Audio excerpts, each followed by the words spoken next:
Well, hello everybody. Welcome back to Mythlanders. I'm DM Feanor, and we're the Mythlanders, as you know. Thanks for taking time out of your week to come sit and hear a bit more of the story of the new heroes of Arabelle. So last session, we started out in the dank, swampy water. They were sort of slipping through it up to their waists, at least, moving through this thick, scum-filled water in this massive, dark cavern. Above them, however, cavern walls are illuminated by a tower, a massive 3-story tower of stone arcing up out of the water itself. 3 sort of looping designs on the top band around the top of the tower, shedding out golden light. As they snuck through, the water patches of it began to move toward them, thick, oily, gray clumps of unspeakable matter drifting on top of the water. They fought through a few of these and managed to slip past them, not moving quite as quick as our heroes were able to under duress. Perhaps the slimes weren't as hungry as our heroes were desperate to get up out of their domain. As they made their way up the stairs, fighting a couple more before winning free and sneaking around, a massive circular perimeter, a massive perimeter of rocky cliff around the water, rising slowly above that water as they wound around the massive chamber. Looking down in one place, they found themselves coming close to that strange cabin on the hill of grass where there should be neither. The strange lady feeding and calling 2 more of these greasy globs of slimy matter that drift across the water. They also found 2 more, let's see here. Cliff was the first to spot a couple of the great heroes of Arabelle, the powerful, well-known adventurers and heroes that came and through the square and dashed toward the falling Goblin Stone. It seems that 2 of them have fallen, and this strange woman and her pets have collected 2 of them. She definitely gave them rough treatment, and Cliff almost came out of his hiding place. The others managed to, give him a look, perhaps a gesture, and keep him somewhat calm. They all managed to slip past this lady, not wanting to chance whatever strange powers the crone might have. As they continued southward, coming back to where they started, a broken cavern wall on the southeastern cliff that they're climbing over. But above them and looking down on a potential exit are hobgoblins, some of them lying flat and prone, looking out over the area, occasionally flashing lantern light down below. With our heroes rethinking going after relics or slipping upstairs, and had been thinking of slipping back into these caves, back perhaps toward the square, or at least out of the stone for now, perhaps to reset their approach. But their new companion, the goblin they found in the 2nd floor of the Tower of Ogma, volunteered itself to help them to make a distraction. Climbing pretty swiftly up onto the cliffs and padding off into the dark, it began shouting to the hobgoblins above that it knew where the invaders were at.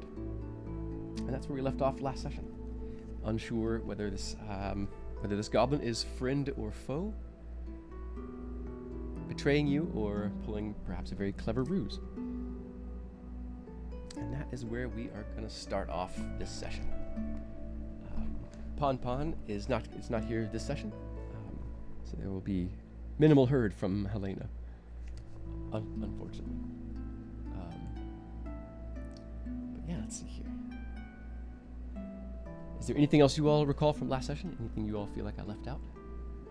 Clifford, how about you?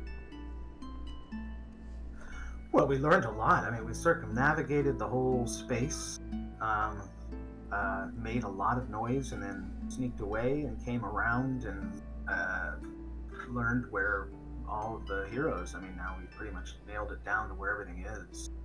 I feel like we've done our investigation, and it's fraught with peril. There's just so many forces working against each other and against us here. So there's a lot to learn, a lot to understand about it. More questions than answers. As a bounty hunter, you know that that's always the case, but you know it reaches a point.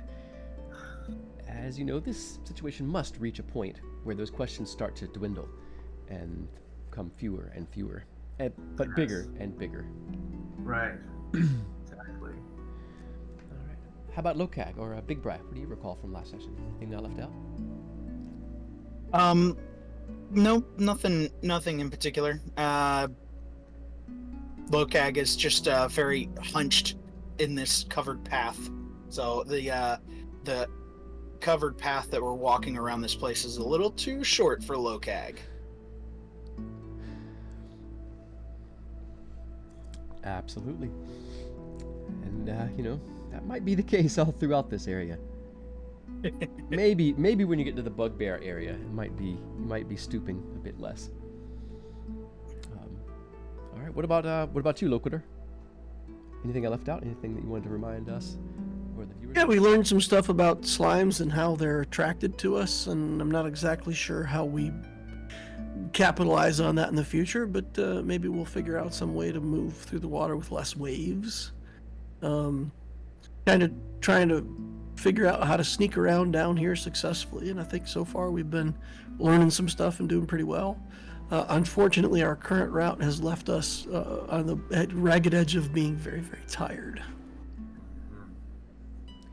Absolutely. So I think we got kind of lucky not having more levels of exhaustion and whatnot.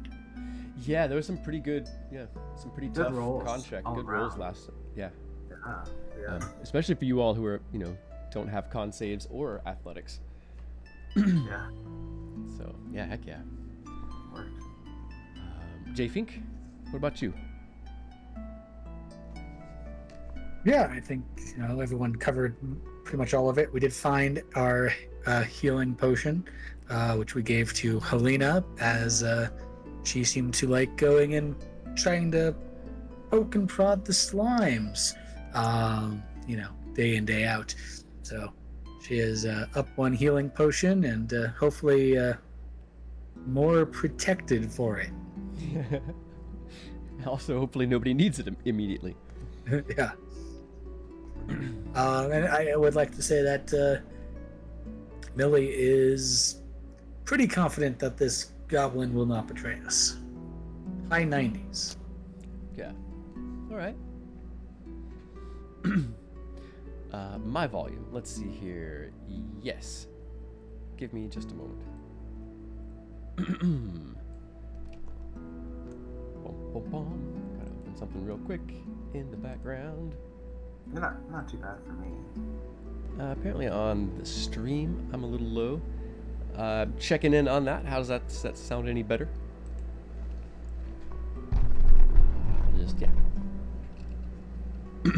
I'll assume that it's fine until I see somebody else complaining that it's too loud now.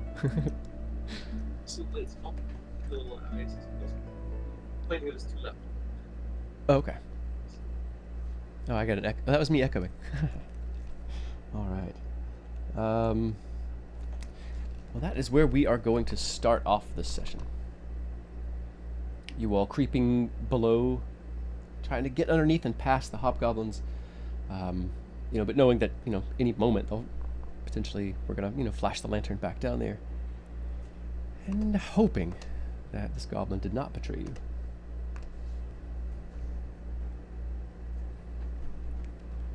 Alright, let's bring us back over to our map.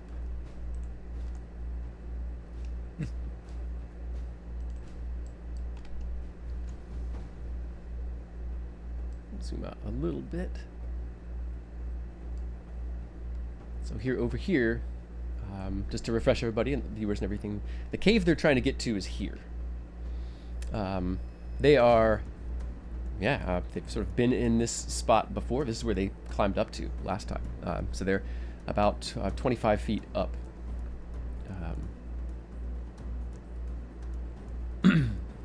Up from the water. Another 15 feet, the hobgoblins are above them. They know there's more than one in this area, but they're only certain. They've only spotted just the one. And somewhere up here is also a goblin who is currently shouting at the others. Go ahead and bring this back up. Clear off the initiative really quick and go ahead and highlight your tokens and roll initiative.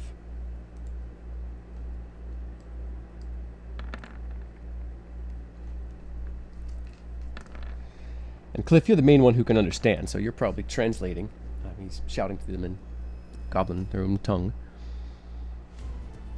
Yeah, I mean, we're playing it cool, so I will, everyone just follow my lead.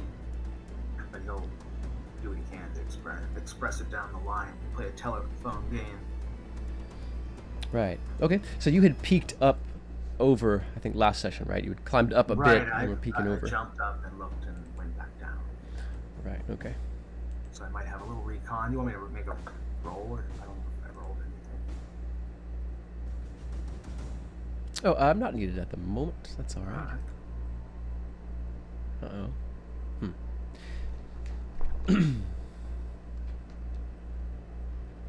So you hear Gravelix continuing to shout. I know where invaders are! Follow Gravelix! Follow, come! He's tried to... It sounds he's pretty close. He's maybe... you can see that ping.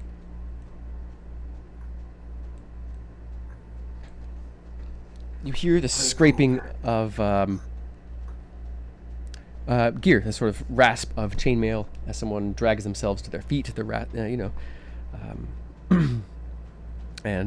pick up their. As they draw themselves to their feet, and draw their shield up, maybe dragging it across the stone as they pick it up. You all can go ahead and make perception checks, or insight checks.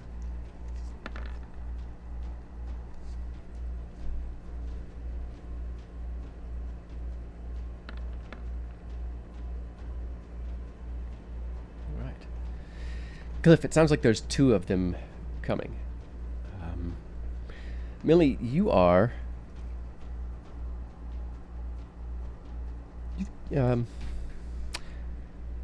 some reason, the next 15, 20 feet of the sort of recessed path that you're on, the covered cliff path, you've moved across it before, but for some reason, you're looking at it, and you're looking at the three little stairs, three wide, deep stairs that'll bring you up, another couple of feet. And there's something wrong about it. Something is just... You can't put your finger on what, but you almost don't want to walk across it for some reason.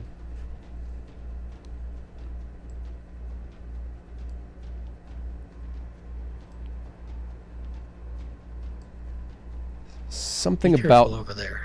Something about how the goblins are positioned, perhaps where they were shining their light.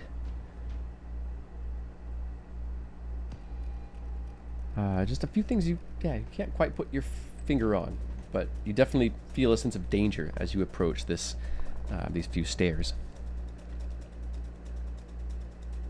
All right, I will.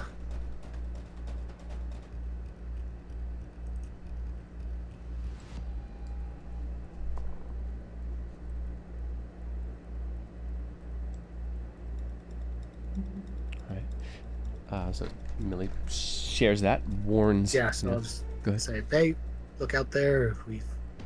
Something is odd in this stairway." Millie's sharp, but still soft whisper travels just to your ears, Clifford.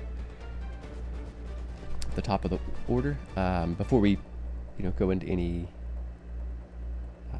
before we actually go into it, what's Clifford's plan for this tense situation? He wants to play it cool and wait and see if the goblin comes through. I think we probably shouldn't move around the corner. So I think he's going to try to just stealth it and be very careful. Maybe just give it a few rounds. For now, he wants to play it cool.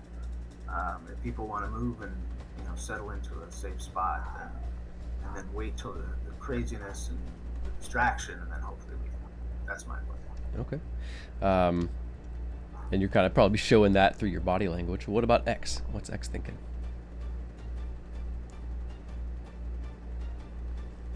If the group's going to hunker down, then X will pick up on that and he'll shrink back into the shadows a little more. All right. What about Millie? Probably the same thing. I'm just seeing if I have anything to touch or throw this at this stair, but doesn't look like it. So. Okay.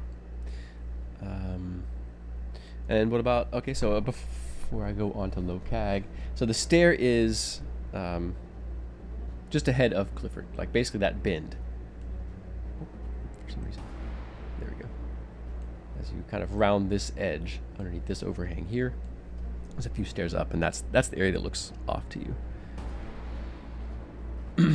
It's still, you could probably get up there, get around Clifford, with his cooperation, of course, and get a little closer and try to investigate the area. If you could attempt that without risking being spotted by the hobgoblins involved, if you wanted to. What about Locag? What's Locag thinking in this situation? So, definitely gonna try and hunker down. How covered is this path that we're on? Like, is Locag able to, like, completely press up in there and have the overhang covering him, so that even if someone were to look down? Yeah, kind of. But you're more sort of, you've got your back kind of flat against, the rock, but your legs kind of have to go the same direction. Because otherwise you can't really, if you hunch down too far and you're facing the water, you'll be overbalanced and kind of pitch yourself off. So you're kind of trunk, your torso, your upper body is twisted one direction, flat against the wall, and your legs are kind of twisted the other, in a very cramped and uncomfortable or awkward position. Okay. So the overhang doesn't completely cover the path. There's like a little bit of it does. Space. Okay, so if someone were at the top of the cliff looking down, it would be hard to see us? Yeah. Okay. Very hard. Okay, cool. Yeah, Locag's just gonna make sure his hammer is in his hand and held, so it's not like jutting out. But yeah, he'll hunker down and be as silent as possible as well. Okay. So, as you all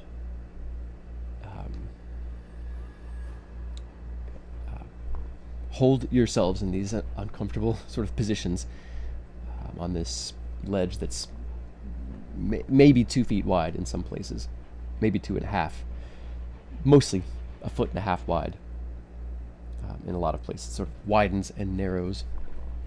You might be holding your hand up at the bottom of the overhang, sort of pressing yourself into place. Of course, Locag is, his shoulder is probably pressed up against the sort of low ceiling overhanging the path you're on.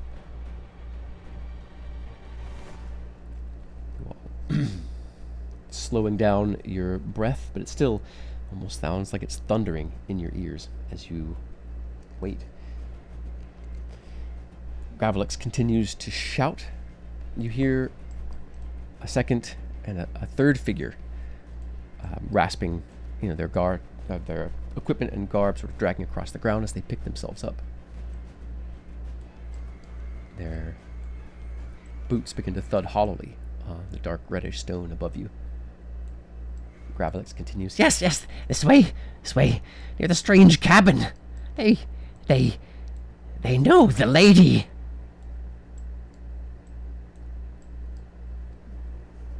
Look, Cag, you hear Nice. the footsteps move to the west. All of you can hear the footsteps and Gravelix's voice move to the west.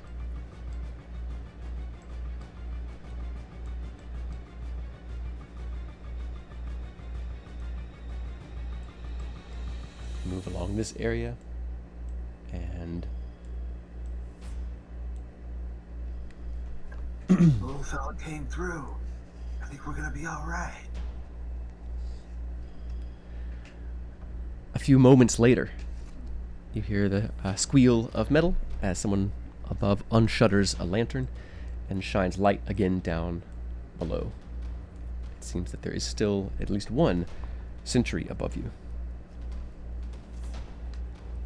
Yes, come, come. What reward for Gravelix? You hear his voice echoing out through the stone back toward you. Is our goal to make it to the cave that we came in from, or are we heading out to the caves that go up? Well, I for one Actually would... goes better, Peter. Oh, sorry, go ahead. No, you tell.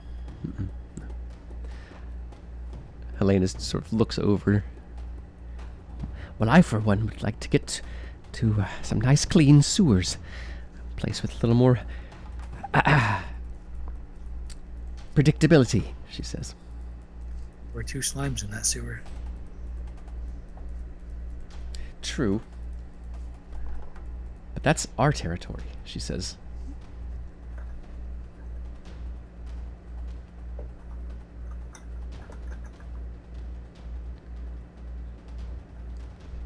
This, Okag, X.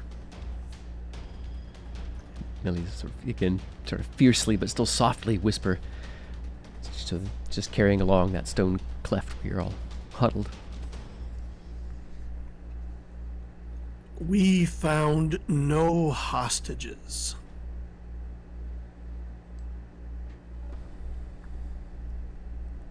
Nope. They're probably up above, and we don't know how to get up there. So all we can do is go back and at least live, right? I mean, that's the number one. You gotta live, or it doesn't work. Cliff's right, says Helena. Look, I got an idea. We return empty-handed. That's all right. Let's just get the hell out of here. We'll worry about that. All right. The regret, you can save that for drinks. You know, they go together, hand in hand. I could use a shot right now. Pulls out a little drink and he takes a shot of whiskey out of his flask and offers it to anyone who's nearby. Helena tries to reach past Millie over, like, sort of tapping on X's shoulder and points toward the flask. You'd But have she- to come to me, probably. She holds a finger up to her lips, though. Look, I could jump up there. I could take that guy out. And we'll make a break for it. What do you think?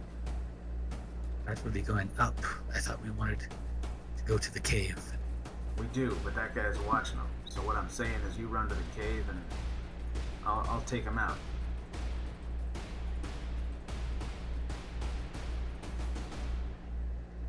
Okay, at least I think X is in favor of taking out the sentry at the top of this stair. Yeah. not surprised. If you go up there, I will catch you if you jump. Great. Yeah, he can jump enough to probably, avoid the stairs and, sneak up on the guy maybe, and the rest of you could follow and get the hell out of here. That's what he's suggesting. That's what I suggest. In the eyes. Maybe we could also move forward, quiet-like. She glowers at Lokag for a brief moment and then smiles. Reaches over and sort of awkwardly goes to maybe pat him on the shoulder, but then just sort of stops and withdraws her hand. Turns back to Cliff.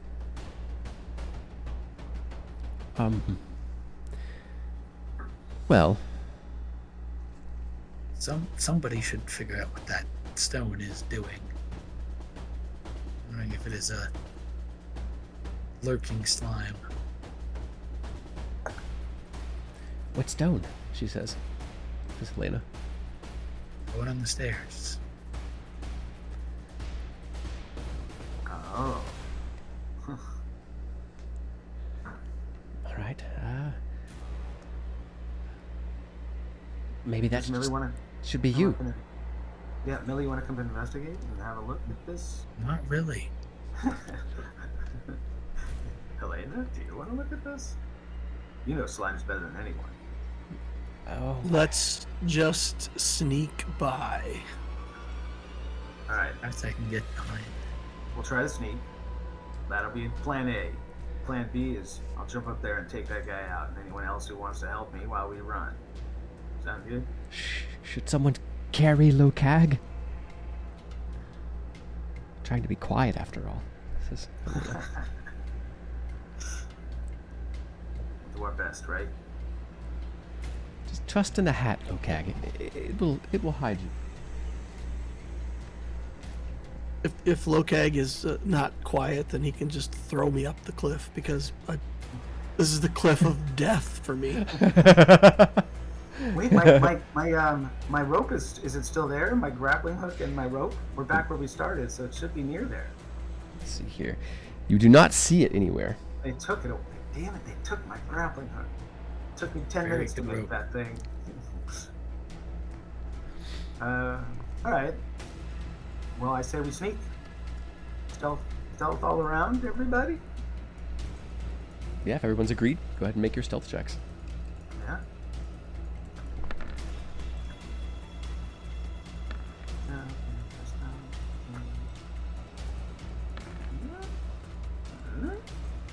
Oh. We're really stealthy today.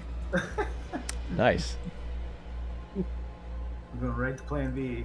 Round 1. Oh no. I had looked over to another tab for a moment. I said nice. I wasn't trying to be sarcastic. I thought I took you literally. So I looked over like, ooh, all right. X rolls a critical fail. He's like so afraid of the cliff that he's not even paying attention.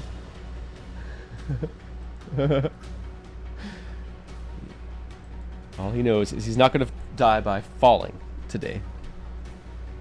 If you guys want me to re-roll that, I'll use my session inspiration here to try to stealth.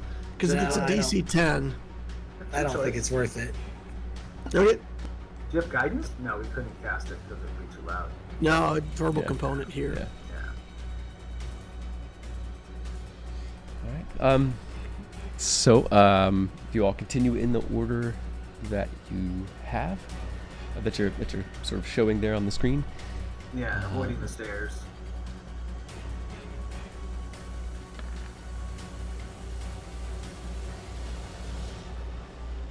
All right.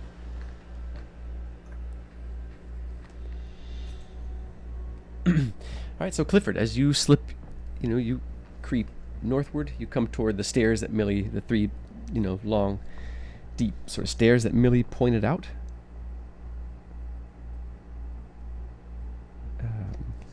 What do you do there?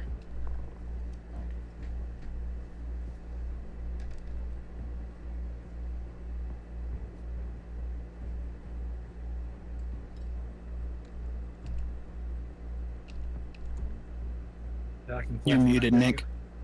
Oh yeah, if you respond to that. Oh, sorry about that. I was No worries. My bad. I'm gonna. I think Clifford's gonna be on full alert, so perception checks. Just keep an eye out, trying to be aware of what's going on, and he's ready. He's ready to jump. When shit goes down, he's got his short sword in hand. I assume he can hold his shield, but if not, he'll probably want to have it strapped on his back right now because it'd be hard to get around with it. Gotcha. Okay. And, yeah. So as you approach those stairs, how do you? We go around them, and can we go like below them and kind of work our way, continuing to the south and up? Yeah, for an athletics check, you can sort of climb down and just be on the naked rock face. I mean, how high am I now? I thought I was at the bottom here, right? No, you all are up on the wall in the pathway that winds its way upward. Yeah, We're still up. Okay, I thought we. So how high up are we? Maybe 10 feet or something. 25 feet. Okay, yeah. So yeah, he's still working his way. Well, first he looks to see if he sees him.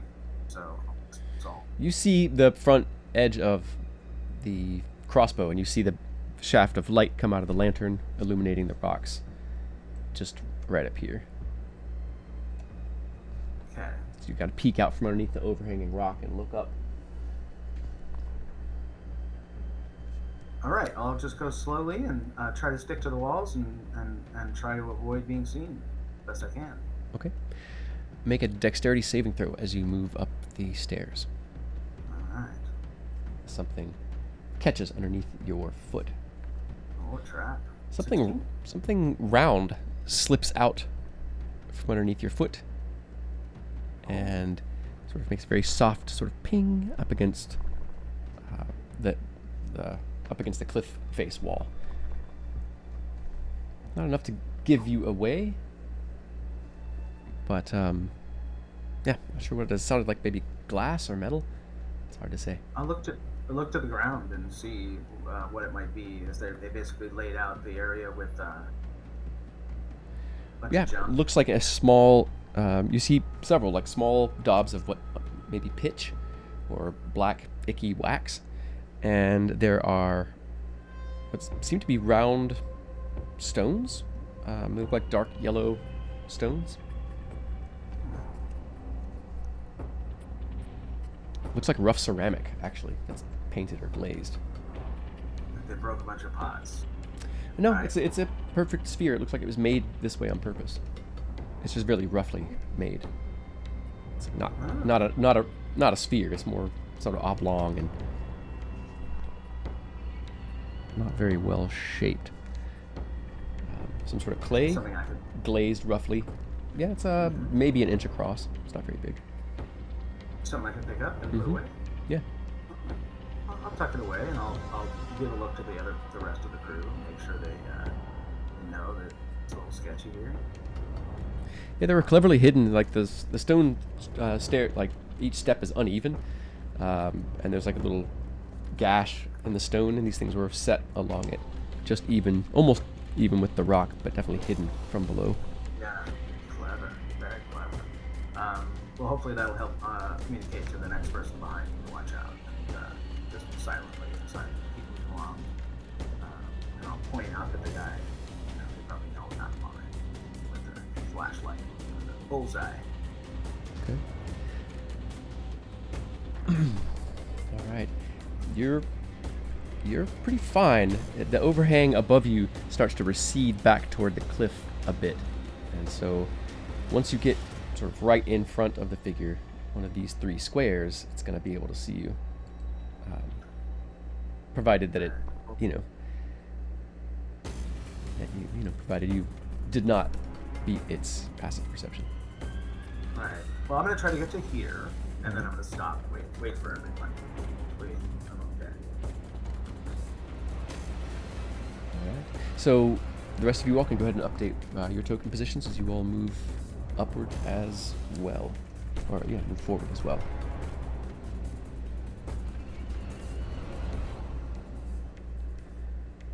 Here, as you come to about here, you hear the hobgoblin, shifting its position above you. You hear it. It shouts, "Got one over here!" Am I jumping? Sure, you can hop out. I'm gonna jump him. How high is he from me? You've moved up, so he's about 10 feet 10 feet up? up. Oh, yeah. I'm gonna move. Unless X is and Lokag are staying there, I was gonna go ahead and move your tokens up. Yeah, I'm gonna try to silence him. That's all I can do. Yeah, I was just waiting for everyone else to move because Lokag's in the back and can't squeeze around people. So Gotcha. Yeah. Okay. You said you're gonna try to silence him, Cliff? Yeah, I mean, I'll if I can, I'm gonna take him out. I don't know how quick I can get him, but if I can get in there and take him out quick, I'm gonna try to surprise attack him. Okay. Did he see me? Not in that something spot, but else. you're certain the figure can hear you, just as you can hear them. Right. Okay.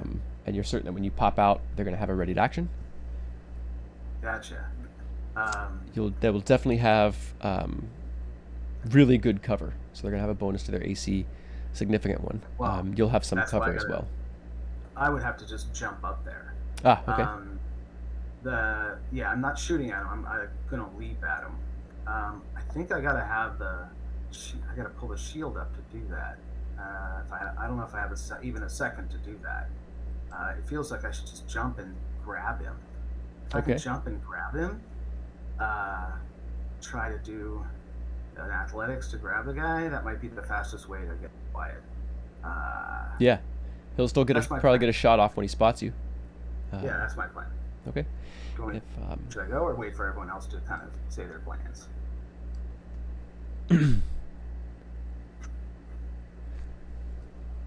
yeah, I mean, is the token position I'm looking at on the map? Is this where everyone's laid out? Is this where everybody's at? Millie, is that where Millie is sitting? Yep, that's where Millie is. Okay. So Helena looks like she's ready to maybe climb up instead of trying to climb past everybody. Clifford has slipped out of his spot around the corner. You all can't exactly see him right now. Like Millie, you can maybe see his part of his back and shoulder as he slips around the corner from you. But you all, have a good idea of what he's about to do. So, what's X's plan once Clifford pops or slips out of view, draws that attack? You're gonna climb. You're gonna run along the cleft, the path, or something else. I'll drop initiative, let Millie get ahead, and then I'll go along the cliff and try to get a shot. Okay. Okay. I'm looking for the Copy that. easiest spot for X to get up. Okay. All right. How about Lokag? Yeah, you mentioned that right at that bend there are stairs, right? That Cliff's climbing up those stairs right now, right? No. The stairs Okay, are all so to the Cliff very passed north. by the stairs. Oh yeah, I'm sorry. Yeah, there's 3 Okay, stairs so- on the path. I'm sorry. I'm sorry. Yes, there are. Apologies. Okay, so there is like right about where Millie's at. There's an easier way to get up, right? Well, it's just that the path itself Widen. climbs a little bit. They're not stairs that go up to the top. Okay. Do they widen Got a bit when they get to that part? Not too much, but Same deal. the overhang does recede where you're at, and it might be easier to start climbing up where Clifford's at. Well, I mean, if there's no super easy way up, I don't know. It might be worth it just to run and try and get to the cave and get in there. But yeah, I mean, if everybody goes up, Lokag's last, so I mean, he's just he's gonna follow the group, whatever they do. So he's just waiting on them to move forward so he can follow behind. Okay. And Millie? Yeah, I mean, there's not a lot I can do ranged, so continuing on towards the mouth of the cave, I guess. All right. Then back at the top of the order, starting out then, Clifford, you certain you know what's going to happen? You can go ahead and make that athletics check. Okay. Yeah. First, I want to try. I had an idea. If I could use my bonus action to do sort of an offhand attack. When I do my offhand attack first, I want to throw a hammer. Just chuck a hammer first before I jump at them, just to draw their attention, draw their fire, just a little distraction. I use my bonus action to just throw it before I do what I'm going to do. Okay, yeah. So yeah, I'll do that. Do you want to sleight of hand, or I don't know what I roll for that? Or... No, that would just be an attack roll. Yeah. Okay. So yeah, I'm not really jump up, attacking. grab as the much as... ledge, and pull yourself up. You don't need to make a check for that. Oh, you're just trying yeah, to I can throw jump. to make a distraction, to get. Yeah. So the first one I'm doing as a distraction. I'm not trying to hit him. I don't care. I'm doing it as a way to like draw his fire, maybe. Okay. So I don't know if that's a sleight or a deception. I'm terrible at Deception. Deception, but my slight's better. Yeah, I think sleight of hand would also work. All right, I'm gonna hit the sleight. See what I get. 13. Give me just a moment.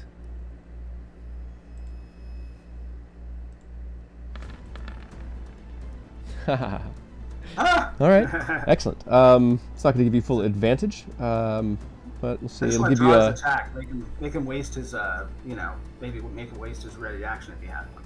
Oh, definitely, it's going to Not fire it. expect- Yeah, as soon as you pop up first, it sees you. It fires its crossbow.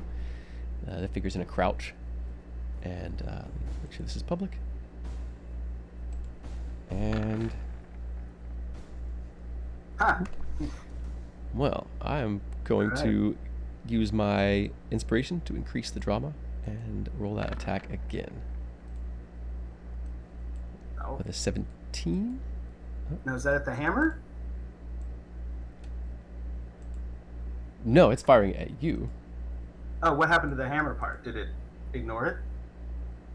I guess I'm not sure what you were trying to accomplish. It's not going to fire The its hammer was weapon at supposed the to be hammer. the hammer was a deception. So I was Mhm. using sleight of hand to deceive it and make it think that that was me doing something and it would shoot that way. But that didn't, because that doesn't work.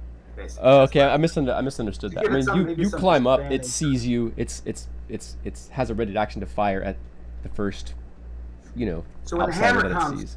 with the hammer part, it ignores that. It doesn't respond to that. That's Yeah. what I Yeah. thought the wisdom was the okay. Got it. So I'm leaping. I can jump 20 feet up. So he just leaps up out from nowhere, like kind of from below on the cliffs with ready to grab him. So I take it. So you got your shot. How much damage? All right. Let's see here. This is just 6 piercing All right.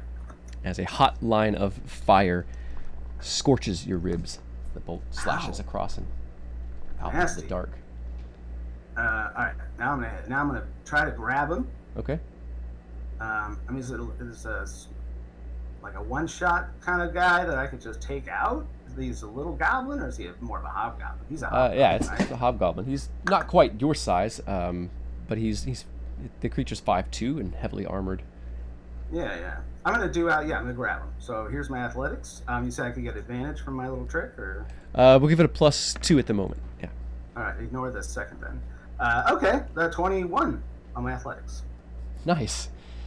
Yeah. Figure is surprisingly strong, but you manage to grab hold of it, and it does. You keep it from tearing away.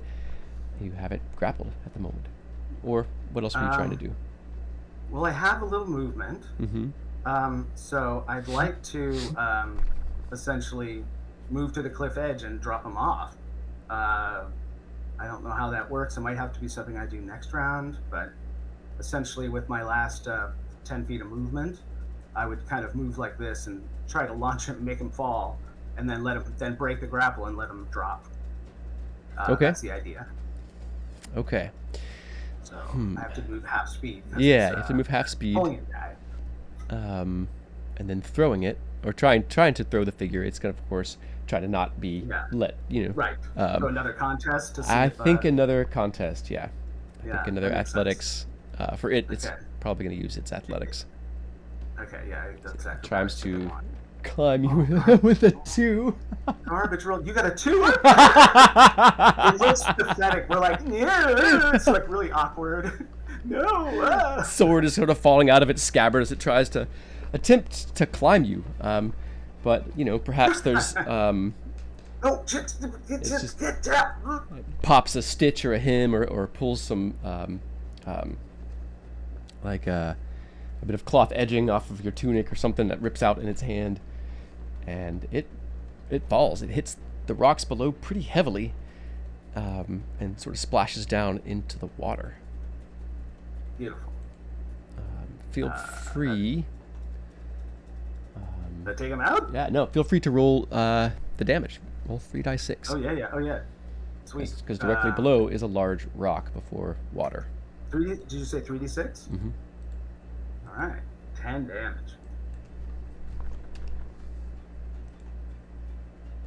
Bonk your head. Can I grab the light before it falls? So I can... The lantern was sitting down. It looks like the shutter is Oh, closed. perfect. Um, Perfect. All right.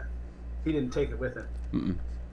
Now its shield is laying down with it as well, or laying down next to it. Excellent. They're very tough with their shields. So, important Learn. question. Mm-hmm. Now that Cliff is up top, do we hear a scream as like 13 other hobgoblins are revealed to be right next to Yeah. us? What does Clifford see? No, Clifford, you see moving out of the light back into the darkness 3 hobgoblins following Gravelix. Nice. Apparently he is your ally. He's leading them away. So that's, let's see. You all waited. It took you a little bit longer. Probably actually further than that. But you could barely see a cluster moving toward the hag's place. In fact, it looks like they're crouched down, laying back along the ledge, trying to look down at the crone's place without being spotted. You can see a smaller figure, probably Gravelix, is pointing at something.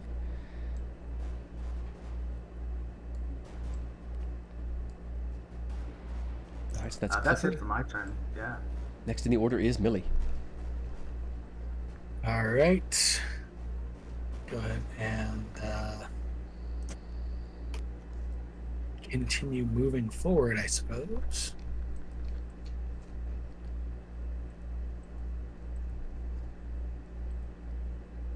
Cliff, yeah, pointed out, like, as you walk up the stair, you see that it's sort of dished out in the middle, and there's a slash across the stone. You can see where a couple more of those little ceramic somethings are affixed to the stone with, like, a small daub of tar. Okay. Easily step over it. Just in time to see the hobgoblin go ass over tea kettle and hear his... hear the figure's breath sort of get blasted out of their lungs as the wind gets knocked out of them below. Do they appear unconscious, or are they just... They do not. So you see them sort of rolling backwards off of the slope piece of stone, splashing into the water, which isn't incredibly deep there at the moment. Sort of struggling to come, they're going to come back up on their feet as quickly as they can. They've got to be hurt, though. It's hard to really tell. You think they hit face first, or front first, maybe. So yeah, with all the slime and clinging to them from the water, it's kind of hard to tell what kind of shape they're in. But they've got to be hurt.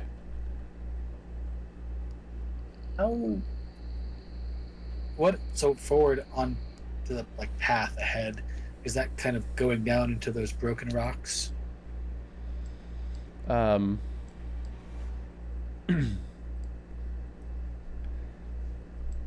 It looks like the stairs were broken when the stone slammed down into Arabelle. It looks like maybe, who knows, maybe the bottom of it was weak. It's hard to tell, but the stone is cracked open, and the stairs, or at least the path that you've been climbing around the watery area is broken here. It's ruined. And it's sort of a bit of an easier climb up to the top from here.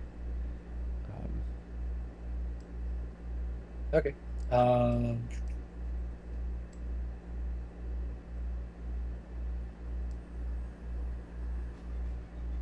I'll dash this way, and then. And it's down about 30 feet now. Well, actually, about 20 feet due to the pile of rocks. And I'll use Shield of Faith myself. Nice. Okay. Boost that armor class. Let's see here. Oh, I needed to.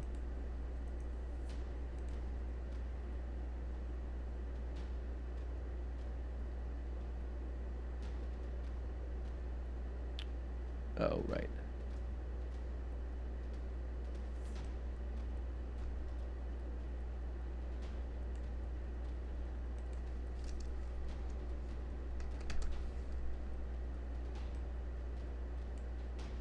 All right. Next in the order then is X.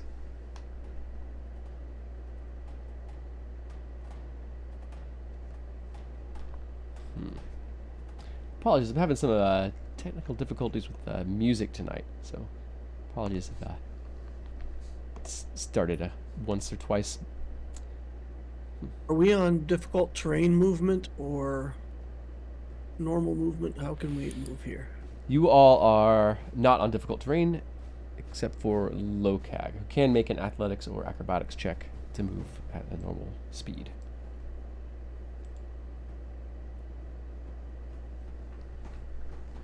Okay, if I can reasonably move around here, I will do that. And just try to poke a hole in him with my big crossbow tattoo. All right. Yeah, you could definitely move around to there and sight downward. I assume that I'm not stealthed or sneak attacked or anything like that at the moment. Let's hear. You had. I had an 8 stealth. Okay, yeah. No, it can probably hear you. And it being that it's currently prone, it's going to be at disadvantage for that ranged attack, unfortunately.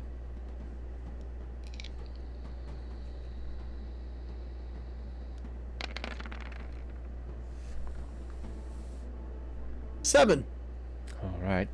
The arrow splashes down into the filthy water and vanishes. Hobgoblin's attention sort of jerks in your direction.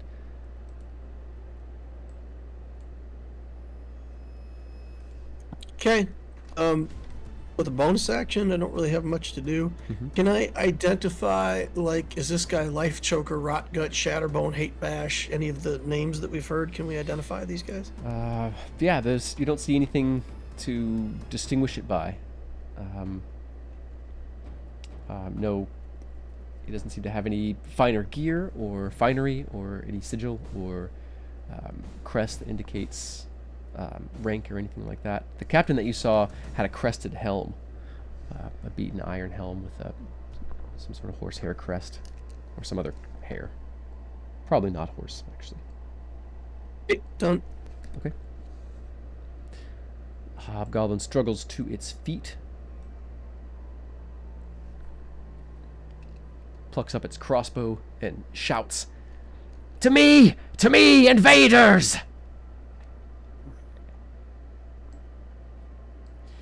Its eyes sort of dart to the three of you that it can see. Actually, really can't see Cliff all that well. Honestly, can't see any of you that well. So, let's see. If you can see Cliff, it's probably going to fire at him. You're going to have a bonus to your AC. Yeah, I got a lot covered, yeah. It plucks up a scum-covered bolt, slides it into the, slides it into place, cocks it back, and fires with a 12 to hit Clifford. That's a miss. That is definitely going to miss.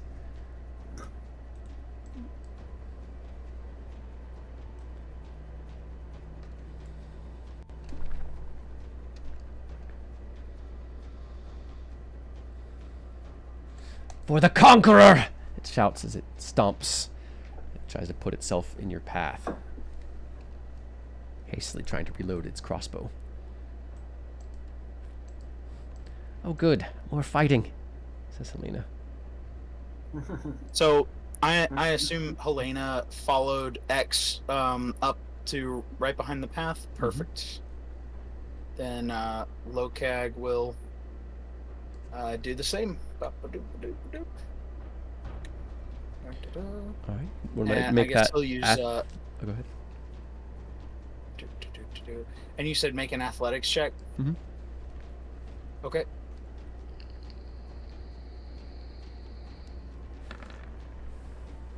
Uh, 22. Ooh. Nice, yeah, you can absolutely move at a normal speed. Awesome. And he'll just use the dash action to catch up right behind everybody, and he'll stay in the back of the line. That's his turn. Alright, next in the order is Clifford. All right. Well, he's standing there. He's an easy target. I'll pull out my bow and shoot him. Yeah, Quiet.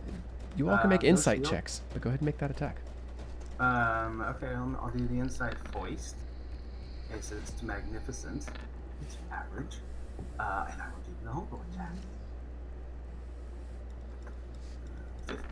15 enough to catch you?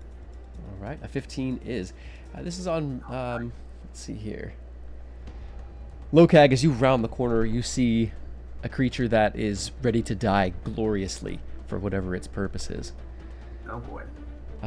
X and Millie both see the fire of zeal in the figure's eyes as it said, and you hear it in its voice as it says, "For the conqueror," and dashes forward to symbolically bar your way. How could it survive the 5 of you? Unless it has an absolute disdain for your combat abilities, which it might. All right, so top of the order. What's Clifford thinking about doing? Well, I just attacked. I'll roll the attacked, damage. that's right. Okay, yeah. And 25. Yeah, I think we'll That all right, 5. 5. Yeah, that's all I got there. This arrow lances through the figure just above their hip, a sort of fat and meaty area. I think it missed anything serious, but it's close. It's got an arrow sticking through it. It shouts again. "The glory, the masters!" Through gritted teeth. All right. Now, in terms of the topographical map here, is it sort of going up again where he is? Like he's kind of coming Yeah, up this the rounds rocks? up to about 10 feet over the swampy area, which is about 30 feet below the top of the cliff. Okay. So I can long jump 30 feet. So he's Still take gonna falling just- damage, potentially. Well, but I'm going to the same altitude. I think I'm going from one altitude to another, to the same altitude. I expect. I'm trying to get over to here, so I guess it's just. Oh, yeah, I didn't understand where you were. I'm not seeing a ping, so I thought you meant jumping down. Well, from this is still up and this is still, but this is a big gap in the middle, where he is, right? So I can just do a jump and just shortcut across the whole thing and just go woo like to here. That would be 30. You'd still be dropping down 20 feet. Oh, that's 20 feet down? Yep. Well then, how does one get down there? Is there a stairs? Climb? There's no stairs. The stone is uneven and broken, and it looks like an easier climb along this area. Starting where Millie's at to about here, it looks like an easier climb up and down. All right, then he's just gonna move to there, and that's all he's got. He'll kind of, I guess if he's prone, he'll have even more cover, right?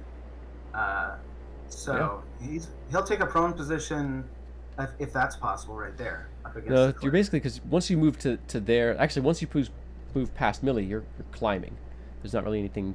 There's some narrow ledging to stand on, but you certainly couldn't like get prone where you're at. Oh, okay, Unfortunately. it may be safer here. Maybe safer there.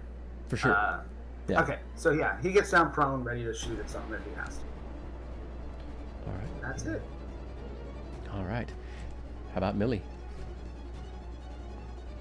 All right, so this guy is 20 feet below us. Mm-hmm.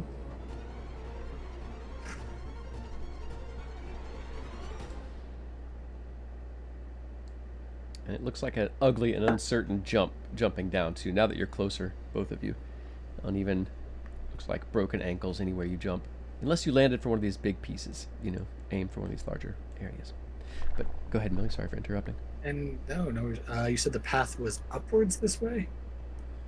It's just once you get out here, it's an easier climb up to the top I see. and down, because it's broken and uneven due to, well, the stone meeting the city. I will climb down. All right. It's a really easy climb. No need to make a check, but you can make a check to climb more quickly. If you wanted to sort of climb at your normal speed instead of half speed. There's lots of ledges and handholds. All right. So yeah, you're moving at half speed then down Just the half cliff. speed. Mm-hmm. Okay.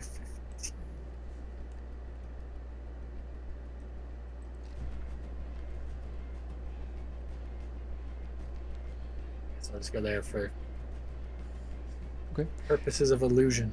You could drop the last 5 feet, and make a simple acrobatics check. Pretty low DC. If you wanted to I'll do do that. Okay. I will include my intuitive motion. All right. The stones shift unsteadily under your feet, but you manage to keep them from, being folded in between two pieces of stone and repositioning themselves under your weight. Like I May just as well. ride them down next to this hobgoblin,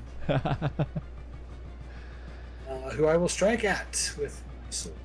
Just as it's sort of moving into place, the arrow lances into its side right as you come up and slash at that. It has no...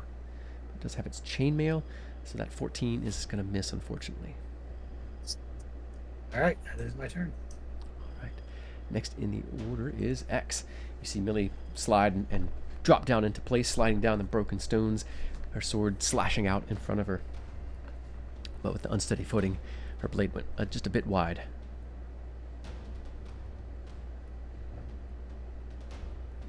Okay, Exel will move up, and I can't climb down if I want to take an action, so I'll just take a shot Okay. on Gobbo.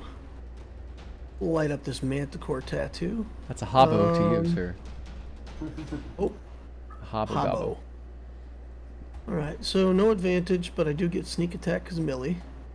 Nice. Let's see. 22, that's a can hit. Absolutely. Alright, 9 damage. You can feel free to describe or pass. Yeah, I think Millie's actually the one that kills it. Like, X sneaks into place, and right as Millie gets there, I put a crossbow bolt in it, and she actually kills it with the sword. I think that's more what it looks like. Nice. Heck yeah. Combo. As the hobgoblin drops, you hear the sounds of booted feet charging in your direction. Kill the snotling! Shouts one of them. Oh. Teamwork, everyone, says Helena. Well done. You are fine little rats, she says. And, yeah, I think she'll probably start climbing from there. What about Lokag? He'll, I guess if Helena is going to start climbing down, he's going to move up, and then I guess he'll go past her, but as he's going past, just noticing that athletics check, does she need help? Is she slipping? She does indeed start to go down a lot faster than she intended to. I'd like to try and grab her Okay. arm or hand or something. Nice. Okay. Just make a. You make an athletics any check. Particular. Okay. Mhm. I was really glad that you didn't say dex save. Thank you. 19. She pinwheels her arms, sort of one backwards and one forward, and you manage to grab one of her hands and pull her back towards you.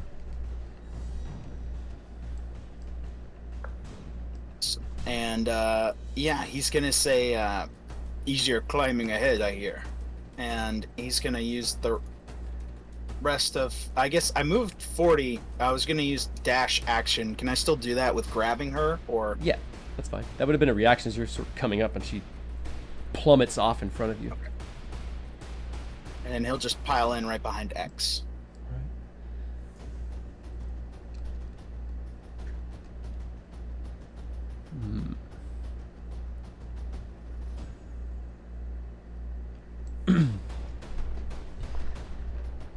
All right, let's see. So, at the top of the order is Clifford.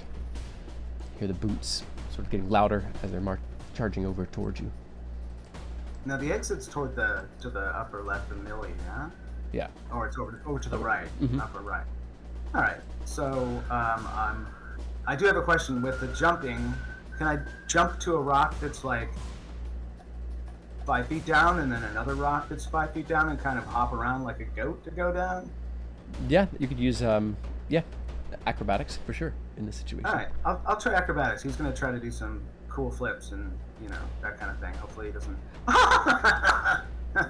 And he does. After all that. He parkours the rest of it. Just dances through the whole thing like it's one of those TikTok videos that they do after the 28th take. He does a little grind on one of the rocks, with his shield, like it's a skateboard and just works his way down. He Teenage Mutant Ninja Turtles this thing and says "Cowabunga" really deeply under his voice. Well, it is showy, but definitely not quiet. Bounty hunter doesn't That's always need to be fine. quiet. At this point, he wants to show off. Its reputation is very important here. Absolutely. So yeah, yeah. you managed to come down and you make your way down to the rocks. Is that here then? I mean, you could use the rest of your movement and continue over that way for sure. I mean, that's 30 to get there. Yeah. You could have moved laterally along the rocks as you. Yeah. Hopped Yeah. So and he goats left your way away, down. and then he's still got the bow out, so he'll ready an action to shoot somebody if they come. That isn't a friend. All right. What does He's not Millie gonna do? shoot. Okay. So yeah, Clifford, with feats of, of balance and coordination, makes his way nimbly down the cliff face, knocks an arrow, and readies it. What does Millie do? As the hobgoblin falls at your feet. I'll take a quick look over it, just see if there's anything of interest to grab of it. Okay. Crossbow bolts, a couple of pouches. Its chainmail is in pretty decent shape. Grab the pouches and the bolts. Okay. Easily. So you just unbuckle its belt, take the belt. A dagger and a longsword come with it if you want them. Yeah, sure, why not? Awesome. Grab the thing, sword belt, and then what does Millie do? And then I will head up towards Cliff.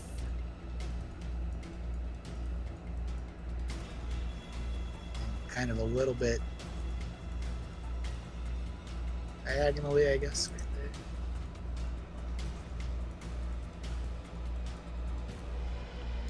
The there. rocks Yeah, are- no. Slowly move up towards Cliff. Well, rocks sort of clatter against each other and shift under your weight as the two of you move forward. What about X? Still up on the cliff. How does X proceed? I saw that Millie went down with a pretty easy route, so Mhm. I'm just gonna follow that. Double move. I got 70 feet. Okay.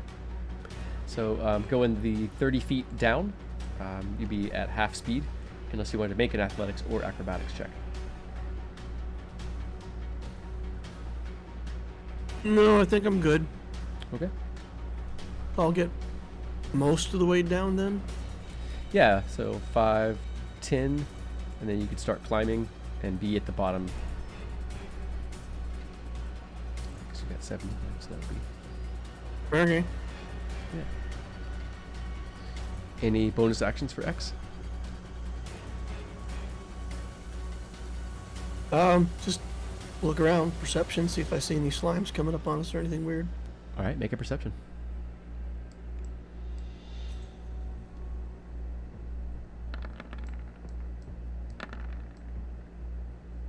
Man, I don't know why Ooh. it does. 25 perception. Nice. You actually do creeping out. Well, a shadow and a bunch of rocks.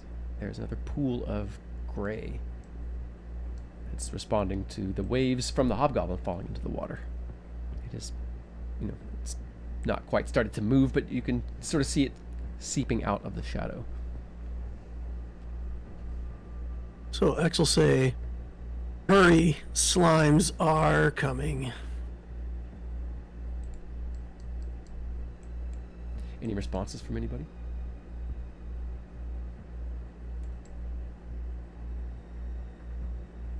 What's keeping you? Come on.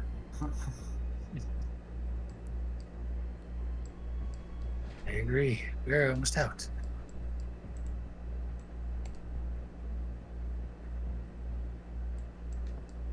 Cliff, you can hear a distant one of the hobgoblins shouting, probably in reference to Gravelix, the snotling, you think. It escaped! As another pair of boots echo, as a third rejoins them, but, probably 60 so feet behind them. But they're charging in your direction. What does Lokak do? All right, Lokag is going to go up to the edge there of the like right where the broken stairs are. And so he's going to be, he's already hunched over. So the way Lokag's going to get down is he's going to sort of like place his hands on the edge of like that path where we are. And you said it's about 20 feet down to the broken rocks from there, right? Correct. At least, Okay. yeah. He's on gonna- this side anyway, toward the right side, it slopes up to about 10 feet above. Yeah. Okay. So he's going to sort of grab the cliff edge, swing his body out, and like full extend down, and then just drop the rest of the way. Okay. So you're like reaching down, like grabbing the ledge that you're walking on and swinging down from there. Is that what you're saying, or above your head? Yeah. Okay. So the ledge the path that he's walking on, the ledge of that path, kind of fully extend out and then just drop the rest of the way. So I guess that's what 10, 15 foot drop. Yeah. So go ahead and make an athletics or acrobatics to stick the landing with the uneven terrain, and you'll take a d6 of bludgeoning damage, mostly to your knees and ankles. Okay. Oh well, only a 9, so he's gonna fall flat on his ass. Indeed, yes, you do. And sharp All right. rocks sort of Could he fold take over Helena? around your ankle, and it does an additional d4 slashing damage from sharp rock as you fall. Does he have Elena with him? Does not. He's moving with her. Well, he'll get back up and he'll just try and play it off like it wasn't anything, and he'll put his arms up and just be like, come on, and just signal for like her to hop down, and he'll catch her. Suppose a safety net's not a bad idea, she says, using her action to climb. Makes her way about 15 feet down. Yeah, and then drops the last 5 feet. You partially catch her, and she partially steadies herself on you. She kind of, her hand mashes into the side of your face. She's kind of grabbed, underneath your armpit, like in a real uncomfortable, like that muscle in the front. She's just like, and then she reaches up and adjusts your hat. That's better. she While I'm says. still holding her, Yeah. I'll just set her down on the other side of me. All right. Top of the order then is Clifford. All right. Well, that was fun. So my ready action didn't go off. I didn't bother shooting at that thing. I guess we're by the edge of the cave. So True enough. I don't want to leave everyone behind. Does it look clear ahead?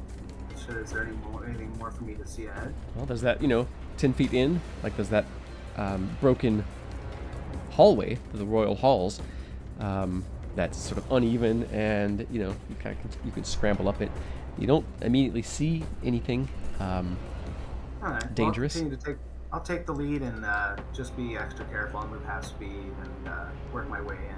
Maybe just keep an eye on things. I've got my 10-foot blind sense, so hopefully that'll help if there's anything lurking. And just make sure that we're not going to get stuck here.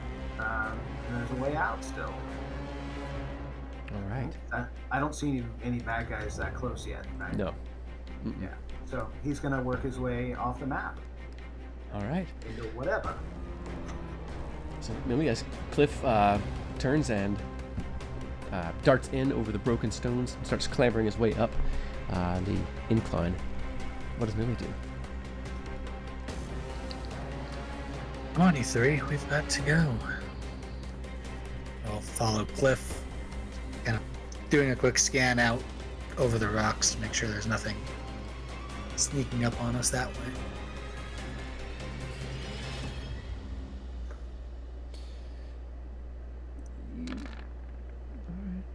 Yeah, you definitely see, it looks like a suspicious shadow sliding up a slope.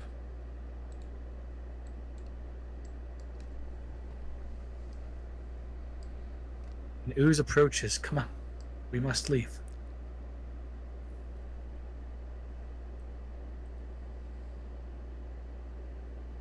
right, so Millie, she move off after Clifford? Yep, Into the I'll cave, move okay. after Cliff into the cave.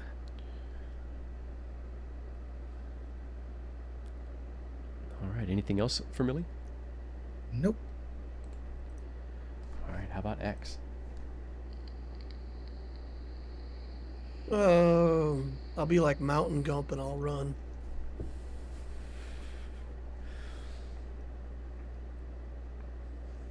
All right. Again, that stone clatters together, it slips underneath your feet. It almost sort of drags at your footsteps, but you're looking at the larger stones themselves. Try to navigate your way that way, similar to crossing a creek, perhaps. Is X ready? Any actions or do anything like that, or are you just darting after your allies? Yeah, I'm exit stage left. I think we want to get out of here as quick as possible, right? So I'll plan to double move. Is it difficult terrain? Is it slowing us down, or No. am I able... Yeah, just I'm out. I'll be ahead of Cliff now, unless he also double moved. All right. So that leaves Lokag and Helena as hobgoblins appear at the. Let's see here.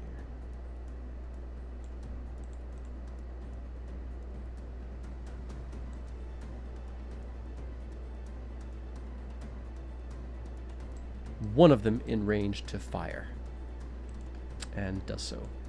1 to 2 will be Helena. Fires at Helena. A single attack roll, the one on the left, a 5. The bolt shatters against the stone between Helena and Lokag's feet.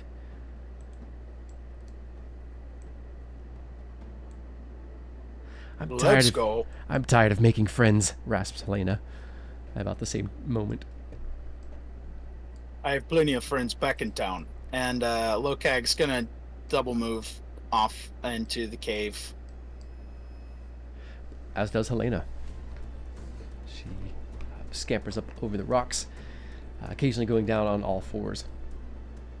But she does kick at the hobgoblin, the dead hobgoblin, before she launches herself up the slope of broken rock. So you all, climb over the slope. You can hear the hobgoblins, their bootsteps thundering louder and louder as they come closer. You all can hear, them shouting, but the echoes of bouncing around and being shattered and diffused along the stones. It's hard to make out exactly what they're saying. Clifford, you gather just enough just to know that they're calling in some others, probably putting a larger watch over this area. And you wouldn't be surprised if they, sent a party down at some point and explored this area. So you suspect that, you and perhaps Millie and Lokag suspect that coming back through here, you'll probably want to really, when you exit this tunnel back into the stone, if you come back this way, you might want to be extra careful moving along these rocks for either ambush or traps. I don't ever want to come back this way again. There's got to be another way inside this place. Yeah, we keep moving. He's going to keep a hustle. GTFO. All right. Elena pretty quickly catches up and moves up toward, at least up near Millie. Well, we know this place better than the others. They'll die in here without us, she says. What do you think, Millie? Should we try to take them the shortest route back and get back to the square if that's our goal? A good meal and some rest is probably what we need. Or should we take a long and perhaps safer route? Probably the safest route we can. None of us seem to have much left in ways of fighting capacity. She just nods, and without, talking to anybody else in the group, she just sort of slips ahead. She kind of confers with Helena as you all are climbing up over the slope, and then could, as you come to the other side, it's an unbroken section, like 30 feet long, of smooth, polished marble, the royal passageways. But this piece is at an angle. Helena places her butt down and slides. There's almost a childlike, but still rasping chuckle as she slides down the stone, catches her feet on the bottom. "What are y'all waiting for?" she says. I'm right behind her. It's incredibly smooth. You get up going a bit faster than you expected to. Whoa. You can catch a wicked sort of grin on Helena's face as she kind of reaches out, maybe to steady you or to keep you from pitching over into the broken rocks that you've got to kind of step over. She laughs.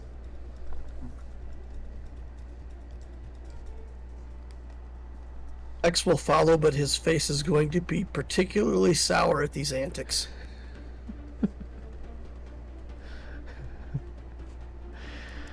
Come on, X. You don't say much. I can respect that. I prefer it when people don't say much. I think I'm starting to like you.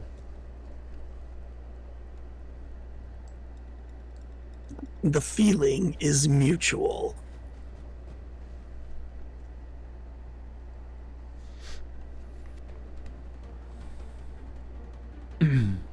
She doesn't respond, but turns away. So go ahead. Pardon. Okay, go ahead. I will bring up the rear. I know these routes quite well. Don't have to ask me twice. And he lets out a roaring as he slips and slides down, following. Nice. So you slip back along your route. And you don't, yeah. A couple times you all pause to confer. As you come to the stones that you slid out of the way, as you broke into this chamber from the sewers. Pausing, sniffing, listening for several moments. Helena shakes her head. Still out there somewhere. I can smell them down there in the dark. More slimes? Yes, I'll have to take another way. So go ahead and let's see here. Yeah, everyone make survival checks. Millie, you can make yours with advantage.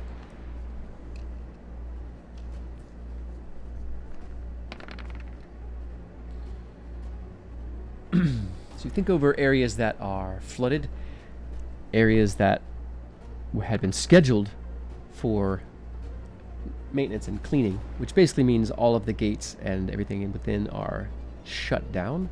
Magical glyphs that keep these doors fast and hold against corruption, and like acids and rust and stuff like that are activated, and slimes flood the area.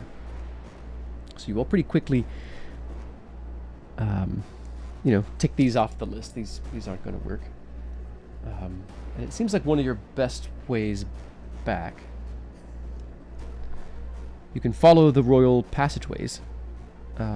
Is one way. It's going to be pretty direct. If there's any surprises, it'll be open, hard for you to hide in, hard for anything else to hide in. It should come all the way to the gates. The city wall, in the city wall, the gates nearest the square. It's one option. I like it. If the goblins have taken that gate, it's possible that they found the entrance, however. So you might have goblins to deal with up ahead. You can take a longer path, delving a bit more deeply and circling back around sort of outside the city walls and then back in toward the square. You're probably going to have to take a couple of short rests. It's a long trip. It's a few hours. I don't know about going outside. Going outside, this is a siege. We don't want to be on the outside of the siege right now. We'll still be underground, says Helena. Yeah, when we pop out, we got to go through the walls, right? No, we thought of that. We No, we were Let's thinking sneak in. come back toward the square. I Yeah, mean, there's still The short way? a long way or the short way. long way or short way, yeah. The same thing. Well, whatever you all want to do, I just want to get back. I'm covered in slime. Not feel real comfortable. So the short way will bring us to the walls. We might find the goblins inside if they've taken the wall.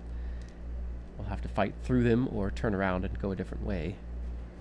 If they haven't taken the wall, or they haven't found the passageway, we'll likely have to sneak through several blocks of goblin-infested streets, says Helena. Or we take the long way, come up outside the square, and maybe have to slip through a couple of streets. We'll definitely have to slip through a couple of streets, but we may have to fight somewhere or avoid some goblins. We may get spotted or spot some, she says, shrugging. The goblins sooner or goblins probably later? Mm-hmm. I'd still say... I Go ahead. prefer long way. Let's do long way. I don't have any opinion either way. Okay. All right, the long way. Okay. So you, yeah. So unfortunately, the only way is to sort of go back into that massive open chamber that you had, or that place you had climbed. Yeah, that massive open chamber. You all were on that sort of wooden walkway along one wall, and the dark and deep of the sewers open beneath you, some massive vault within the sewers. To climb back out onto that, and Helena says that the slimes are still in this area, but she says if you all make your way back south a bit, there's some walkways that'll take you all back east. You all can kind of zigzag your way deeper underground and back sort of outside the city walls, and make your way back in. So as you all steel yourselves to move into a chamber that's full of slimes, Helena, can kind of smell them, but doesn't know exactly where they are until you all can spot them. So with those survival checks, that is, you all, each one slipping out through this, block that you've removed from the wall, back out onto this wooden walkway over an expanse of darkness. You all move back south, and Millie, X, and Clifford are, because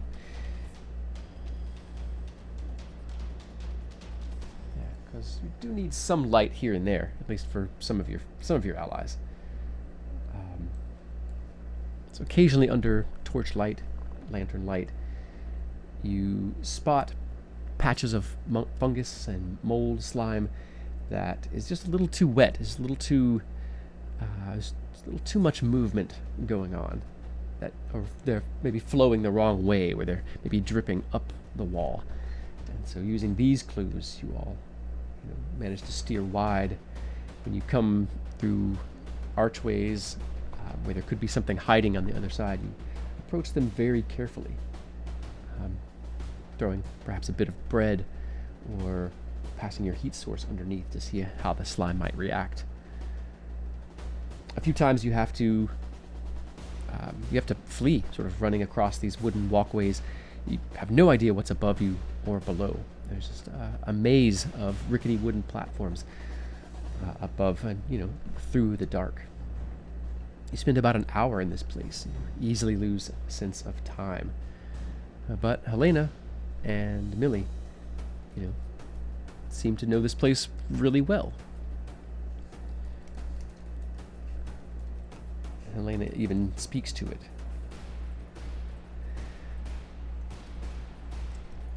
Mentioning that, commenting on seemingly innocuous things. Wood, the texture of wood, certain sounds in the darkness, things that sort of draw you back in to your body, help your mind sort of keep itself in order in this vast expanse of endless and timeless dark. Soon your boots rasp on stone again. You can hear water trickling.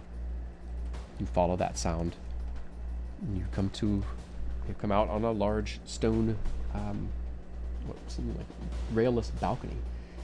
It seems to circle a large area. Water falls from somewhere to somewhere else. The stink of this place is overpowering. And this is another place where you all have to be extremely careful. You have to move back through some places, to move around this walkway to an iron ladder set in and up through some patches of slime that look suspicious. We'll need to, firstly, make stealth checks.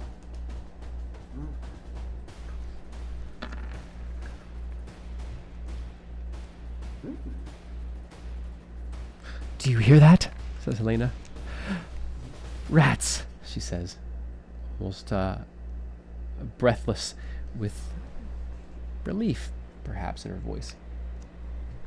Oh, it's your friends. Our friends, she says. It's good to hear anything that's not those creatures. Yes, I agree with that, she says.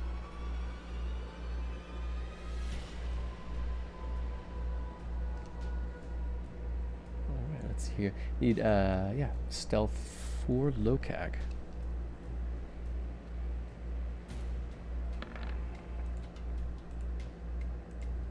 Sweet. Classic Lokag. That's even with the boots. Oh, The man. boost from the boots. Oh, man.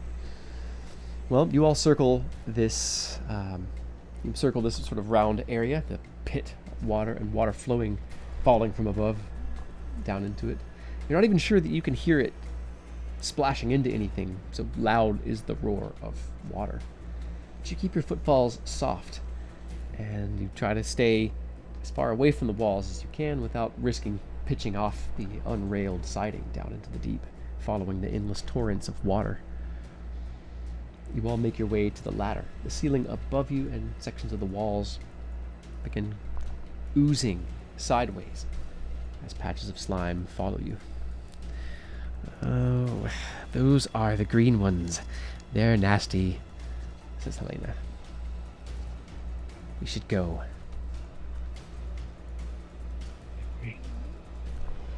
As more and more of these things appear, you all have to put on some speed. Make athletics checks, and if you don't have them, make constitution saving throws, as you all have to push your way up this ladder, about 50 feet of it. Run across another narrow band of stone above you to another ladder, and then to a narrow walkway where you all have to hunch down, and Lokag does have to basically get on hands and knees, strapping his hammer back through the loops of his armor, or to his harness. All right.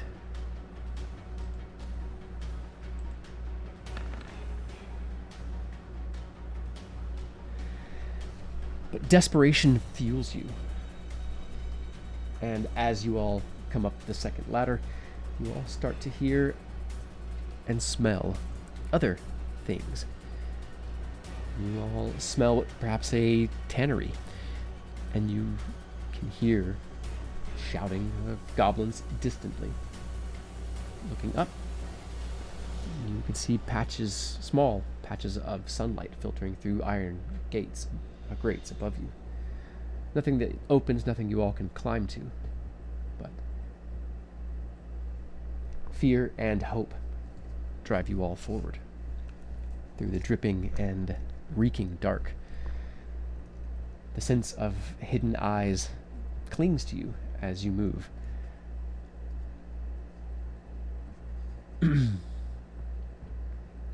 Echoing down another corridor, you all hear goblin voices. It seems that there are new denizens of the undercrofts of Arabelle.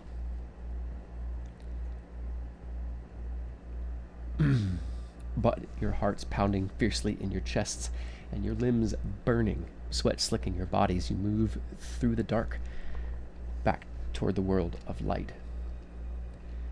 It's with great relief, Millie, that you find yourself moving across cobbled sewer stones that you know so well you could follow them blindfolded, just the feel of the stone under your boots. The smell, the mixed smells, again the tanner, but the baker.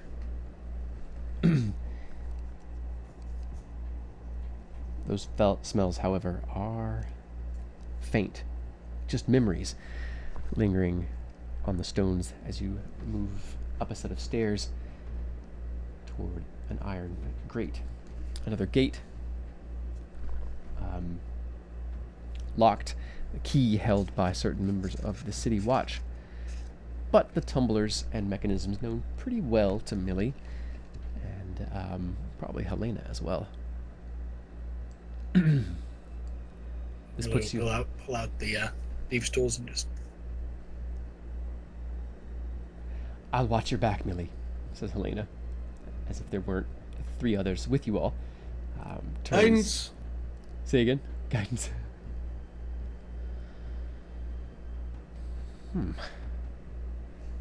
Well, we're not returning entirely empty-handed, it seems, says Helena.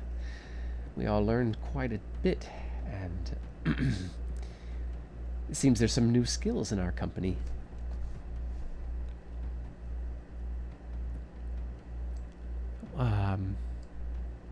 So as you all moving through the dark, what is and you know, you come to this place finally.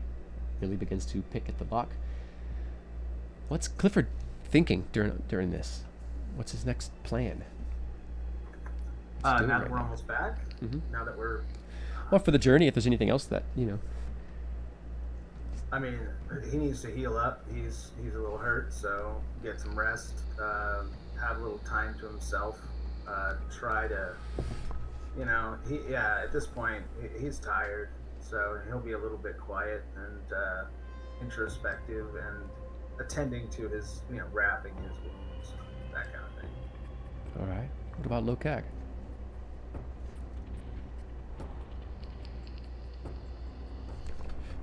Definitely some rest and recovery. Probably looking for supplies. He's gonna look for stuff to fight slimes. He's not sure that his hammer is super effective against them. So Yeah, we definitely have to gear up. Well, there's certain ones, Helena says, that a hammer's quite useful for. Others, a dagger works. I suppose there's some a sword works on, but haven't handled many swords, says the former urchin. Fires seem to do well, so perhaps we just get a lot of oil. I wonder how much they would hate that bright white flame from the temple, says Helena musingly. Yes, we'll just carry that. Yeah, can we giant put that in a thing bottle? out. Basically holy water, right? That seemed pretty magical and not exactly my area of knowledge. Me neither. Just know you can buy them. Maybe they make bullets. I should get bullets that are radiant. Starts to get excited for a minute. Well, that sounds lovely. Millie, are you almost finished? It is open.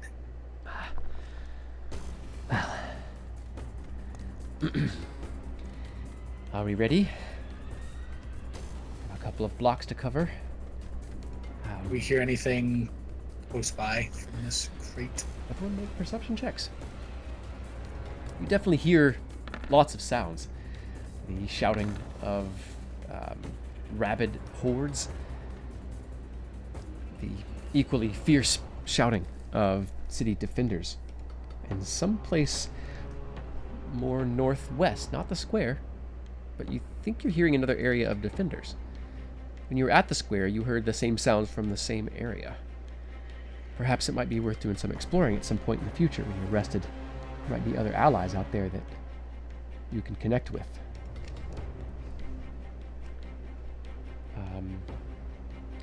And X, you certainly hear the slap of bare feet, likely goblins trying to be quiet, unseen. You'd have to guess within about 50 feet. Think outside ahead and to your left. It sounds like it might be something else blocking the line of sight, like some sort of crates or something. It's based on this excellent perception check. So yeah, it sounds like, that sound sort of moving around some other object. So your instinct tells you that if you step out, you won't immediately be spotted by anybody. I'll inform the group what I've perceived.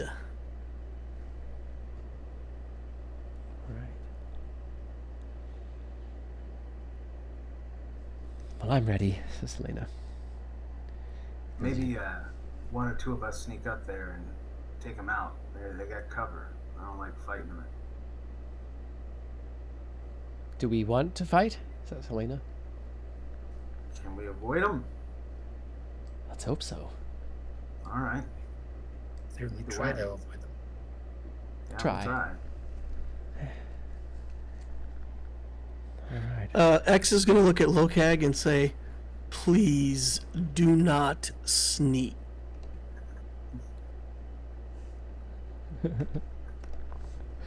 He's clearly trying reverse psychology, like if I tell him not to, maybe it'll work. Right. I do what I want. Oh, besides, he's got that lovely hat to disguise his profile. That's right. I'll just think he's a rat. Very big rat. My biggest and best rat, she says, reaching up and patting him fondly on the shoulder. And as you all sort of gather your wits and your will and your feet underneath you to slip out, this might be a good spot for a short break. Does that sound right to everybody? Sure. Good. Sounds good to me. Let us All do right. that. I'm going to step away for just a few moments. Does someone mind hanging on for a few? I can hang out. Okay. Well, I will be back in just a few. Let me drop this music down and... Yeah. Peaceful interlude music. All right. All right, gang. If y'all need, viewers, if y'all need to step away for a few moments, who knows, probably half of you are just listening to us. Or some of us are just pulling some finagling to just give us the views, which we appreciate. Yeah. We'll be back in just a few with the actual play, but yeah, we'll be discussing some of the game and stuff in the meantime, so I'll be back in a few. Oh, so Millie, you gonna try to upgrade to plate mail? Probably not. No. No. Stick with armor that we can stealth in. Well, one that is that, but two is armor we can even afford. How expensive plate mail tends to be. Oh. I didn't know if maybe we could take it on loan from that guy in the shop, if he would be that generous or not. I don't know. But yeah, I mean, just like, even with the shield and at least the use of my other shield of faith, I'm at 19, so I'm not hurting that badly for armor. But it would be nice to get something like a breastplate, something slightly better than chain shirt. Yeah, I'm gonna see if I can get a breastplate while we're in town here. See if I can get a breastplate and a shield, and probably won't be able to use the shield most of the time, but Yeah. do. Desperation move. I think eventually I'll be using it a lot more, because once I actually have spells, level 5 is a big deal, because I'll get my Toll the Dead up to 2d12, and then it's casting. Yep. So One D12, man. It's I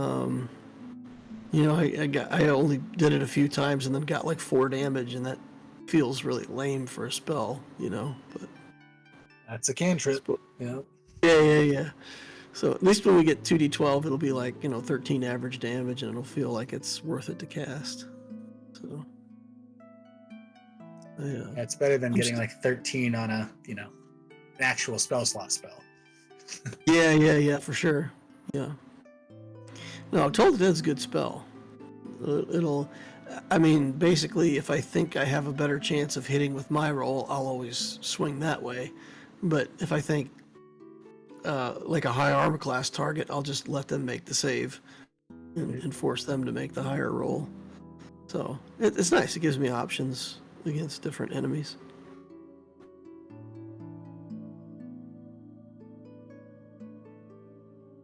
Yeah, I'm very curious to what everyone's going to buy in town now that we're finally almost getting back there. Yeah.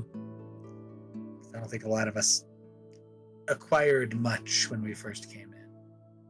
I basically just did a starters pack and then added a couple things like a piece of chalk and some stuff like that might have been good for certain things in the dungeon. But yeah, I didn't go too crazy with shopping the last time around. Just got some knives hemp and rope. Yeah, got to get more rope. Cliff lost his grappling hook too, so he's got to get that back. Yep. I suppose. Yeah, is Lokeg gonna buy anything in town besides ooze killers? I don't know. Honestly, I'll probably be looking for some health potions just to carry them on me. So Okay, good idea. that'll be my main focus. Just something to, because it's just, I don't know, anything to help us not burn through resources as much. So, because every time we get in a fight, I just completely burn all of my like special features and everything, just trying to stay alive. Yeah, between that and spell slots for healing or healing touch, We need to get some Fancy good healing berries stuff. going because those are awesome. 1 hit point revivals and stuff. I guess Helena or Cliff could probably make those. I'm back. Well, I did find that little ball, those little spheres. I want to sort of take those apart and figure out what makes them tick it. Yeah. Nice. We take them to a shop and go, hey, how do you make these? The alchemist. Shop blows up. Maybe. Just Hey, DM, Mhm. did Helena tell you that she was going to buy a bunch of cheese when she got back to town? She did not mention that to me. I'm going to type it in Discord so you know what's up. Make sure you at Ponfon. Make sure it's a lot of different types of cheese. Oh, where is it? I'm still getting to know Twitch. And I know we had that challenge, and I want to do that again. I want to make sure it's up, but I'm having trouble finding it. So It says ended. yeah, okay. I need to find it. There's so Yeah, I many. need something to dump my motes into. Right? Every session, I just dump all my motes into health potions. Perfect. That's perfect. So if everyone else can, that would be great for all of us. Yeah.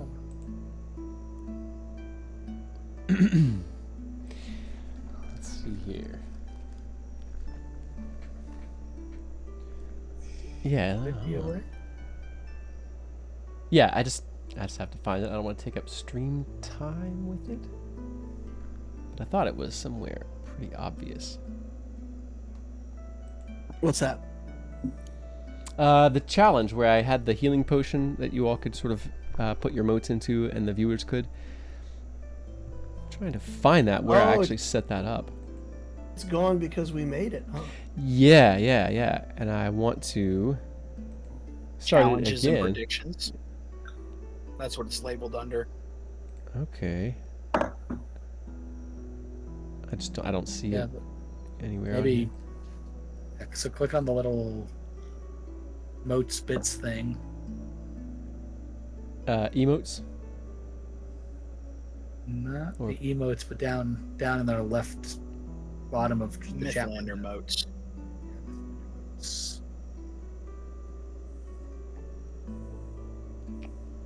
All right.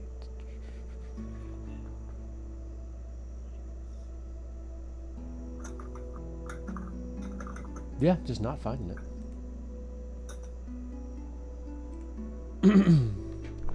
Does chat have any suggestions for when we get back to the town square? What the townsfolk should be focusing their efforts on?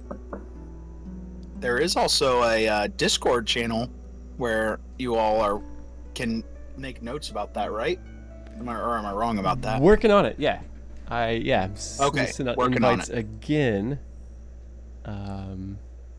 Yeah. Sorry to distract you from your Oh, task. not at all. Not at all.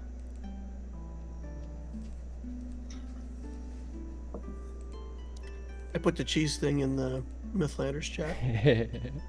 Nice. All right.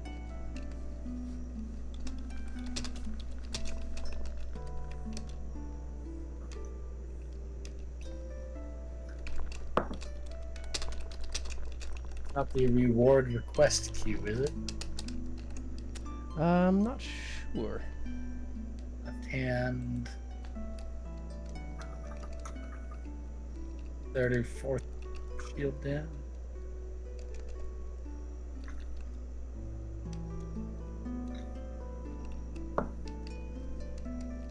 Red cheese rope, more cheese, grappling hook, more cheese, barrel of oil, barrel of cheese. Barrel of oily cheese.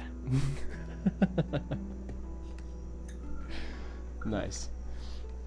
All right. I'll worry about the. I don't want to take up too much time with the myth motes thing. But yeah, I'll get that going. I will definitely have that going for next week. That's fun.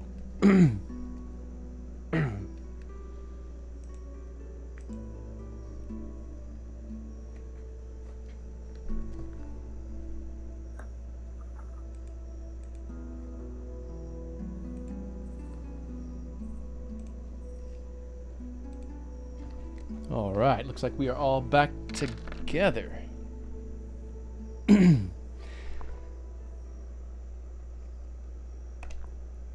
So you all are in a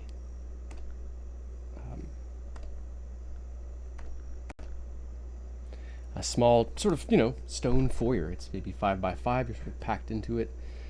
There's a very narrow corridor behind you that is the one you all had to sort of crouch and crawl through, or at least Lokag had to get down on all fours to move through it. So you're definitely sort of, really packed together. One of you standing in the doorway now that the gates are open. You're all finally able to stand upright. And how do you all proceed? Goblin's hiding somewhere within 50 feet, out ahead and to your left. Which is the direction that it's the quickest direction to go to get back to the squares, to your left. We try sneaking that way. I say Let's- we just let's go go ahead and- through 'em. Go through them. Alright, what does Cliff say? Well, if we're not going to hide, then I'd say a couple of us sneak up on them first. And jump them. And the rest Or of us maybe jump. we send Lokag first, and then the rest of us sneak attack them. Yeah, let's find out how this really goes. I'm just thinking the closer I am to them, the quicker I can see their eyes and stab them. I think with the threat of goblins looming, Lokag's gonna down that health potion he's got.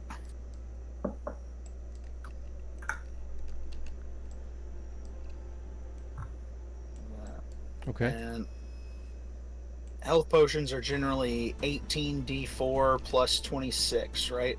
Yeah. It actually gives you infinite hit points for 2 hours. Perfect. And I'm down by 2d4 6. plus 2. Clip's down by 6. Yep. But I don't know if, So, you know, 8. hopefully that'll be all right. Till we get a short rest. All right. Cool. I'm at a comfortable amount of hit points.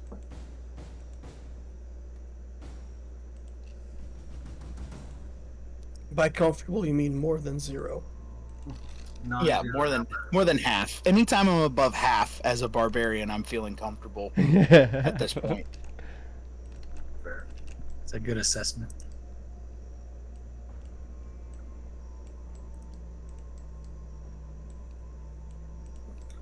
The idea was either we send our stealth group out first or Lokag out first. Lokag can try sneaking, and we can see how the situation goes. I'll back you up. How Although about- that we'll lose the element of surprise if he does that. That's the thing. He's usually the one who breaks it. So maybe a couple of us get a shot off, and then, you know, duck back and let him come. I don't know. I Yeah, can't see I a think map, X- so I'm guessing here. Cliff and Helena all have pretty good chances of sneaking up. Mm-hmm. True. The less people trying to sneak, the less likely to blow it.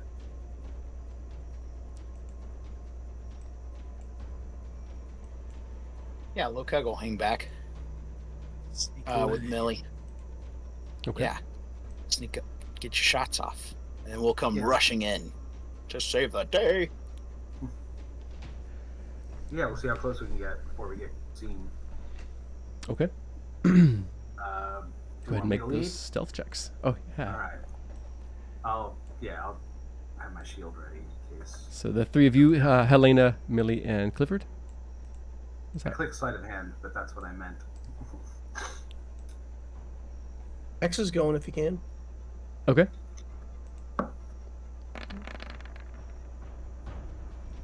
Nice. Ninja.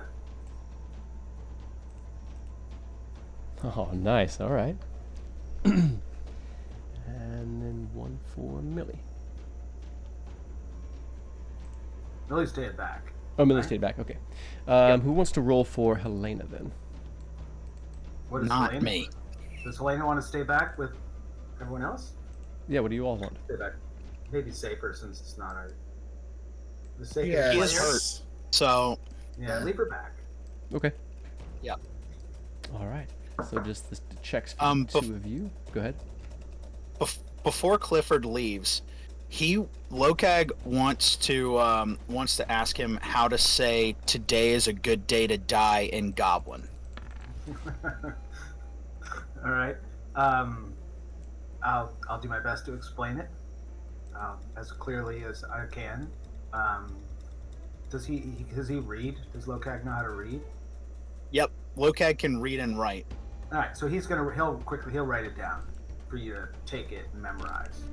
And he smiles and he says it to you so you know the pronunciation a little bit.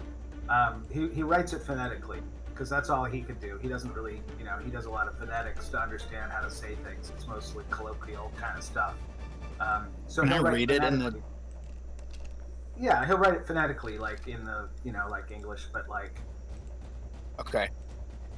All so you right. can understand. He'll say it. He'll pronounce it like correctly once, and you can say it back to him a couple times. But I don't want to make too much noise before. Yeah. Do this No, before definitely before whispering. We roll in with you this before we reach. Perfect. It's a little side conversation as we're working our winding tunnels. All right. Love it. All right. Checking back to these perception checks.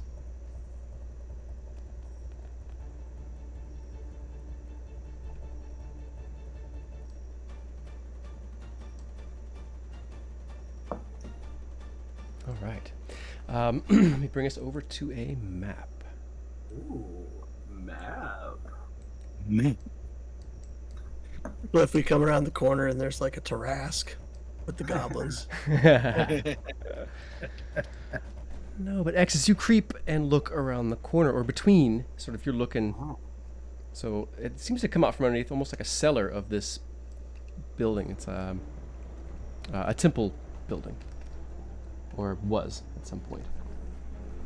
So coming up out of almost like the cellar area, the stairs come up, and peeking between this sort of shed and the walls of another house here. Let me actually.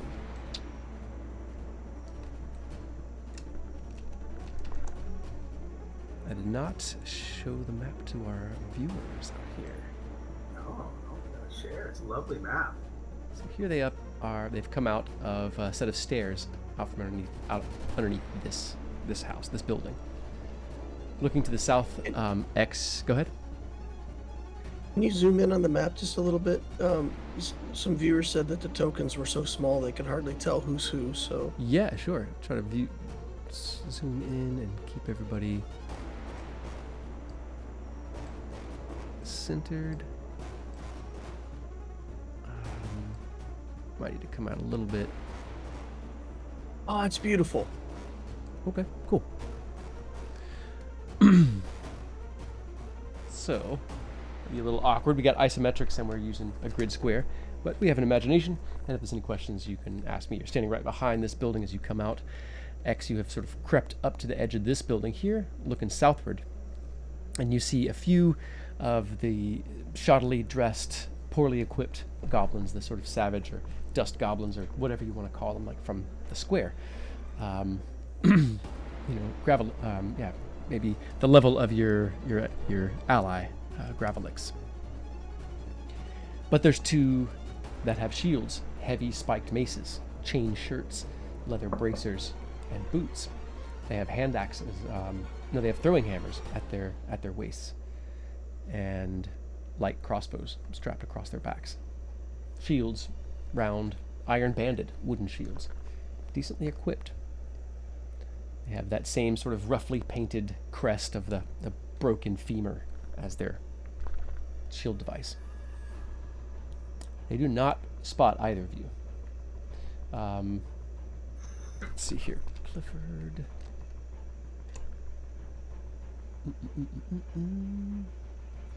And Clifford, with that 8 perception, you don't. You see this one. Clifford, you only see the one. All right. Well, he'll look to X and be like, can we go around? Like, just a question, GM. If we went north and around the building, we could avoid them completely, right? Where are we trying to go? South. Right. Could we go south, like north a bit around the building, and to the southwest? It's definitely possible. Yeah. And avoid fighting these guys completely. Zoom out a little bit for everybody. So I can bring this. Yeah, I know you just zoomed in, but there's a whole town here. So yeah, I'm just wondering if we decide, like, he sort of motions that to X that he's going to go around this way, behind the building, and scout and see if there's any action on the other side, if it's clear.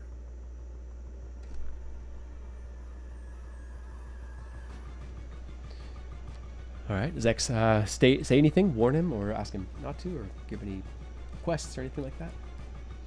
I think we should stick together, so if he wants to fade around there, I think X would go with him. I think, if something happens, I'd rather be together. Mm-hmm. Yeah. So, as you peek around the corner, there's debris everywhere. Broken candlesticks, child's toys, scraps of clothing, broken weapons, bits of just, who knows, material, torn bags. Some of the doors have been torn off some of the buildings. Windows have been broken out. There were fires in the area. A lot of them looks like they've gone out, but there's still smoke and flames flicker here and there in some of the windows as the fires try weakly to continue burning, but consuming the wood. The stone doesn't burn. Perhaps the goblins need more practice at starting fires. Looks like they will get it. Unless folks like you all are able to stop them. But in the street, there's no goblins. You do see fallen goblins, and quite a number. You spot, at least at a glance, about 7 dead goblins strewn out in the street. Looks like their weapons and gear have been stripped from them. There's a curious lack of any dead city folk. No dwarves, no humans, no gnomes, Sverfneblin. Even the very rare drow that occasionally trade in Arabelle. Well, look, X, I think we got to go out and around. We should make sure, see if the rest of them can sneak their way through this way, and we'll avoid the fight completely.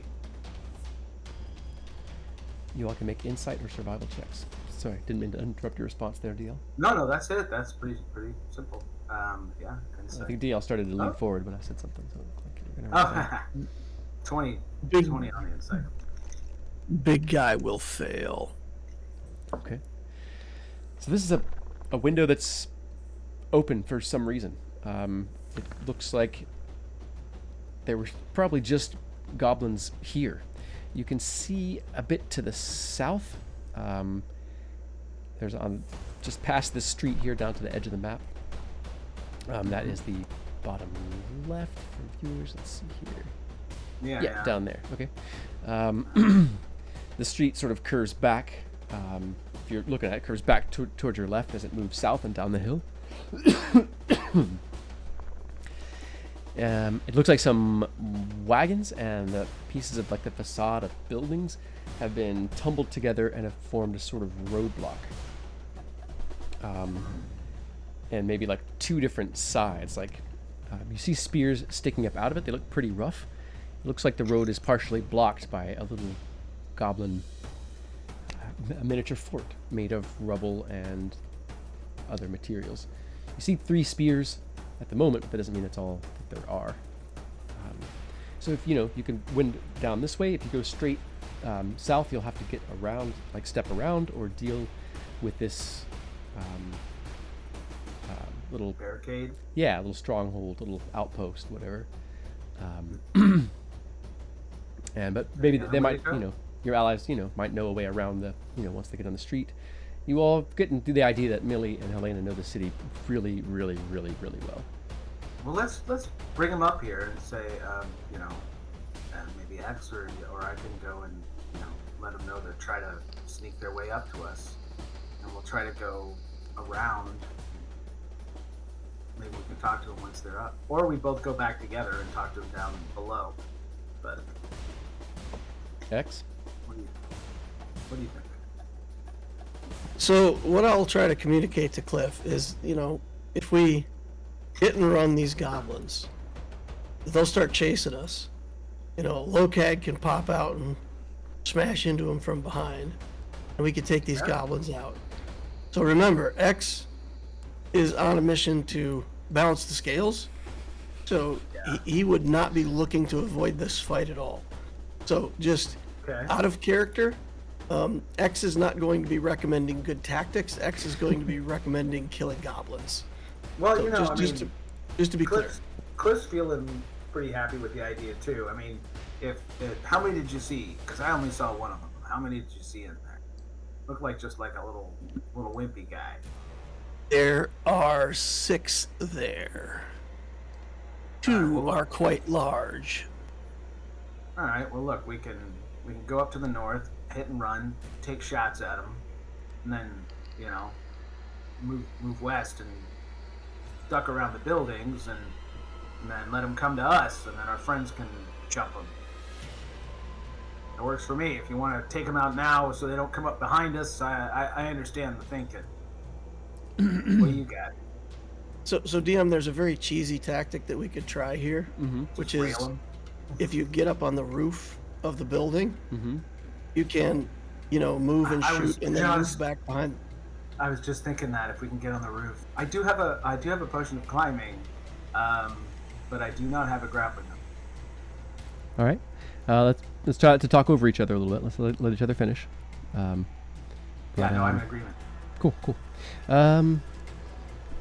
So I was just asking DM, is that, that's kind of a cheesy tactic. So if you don't want to allow it, that's cool.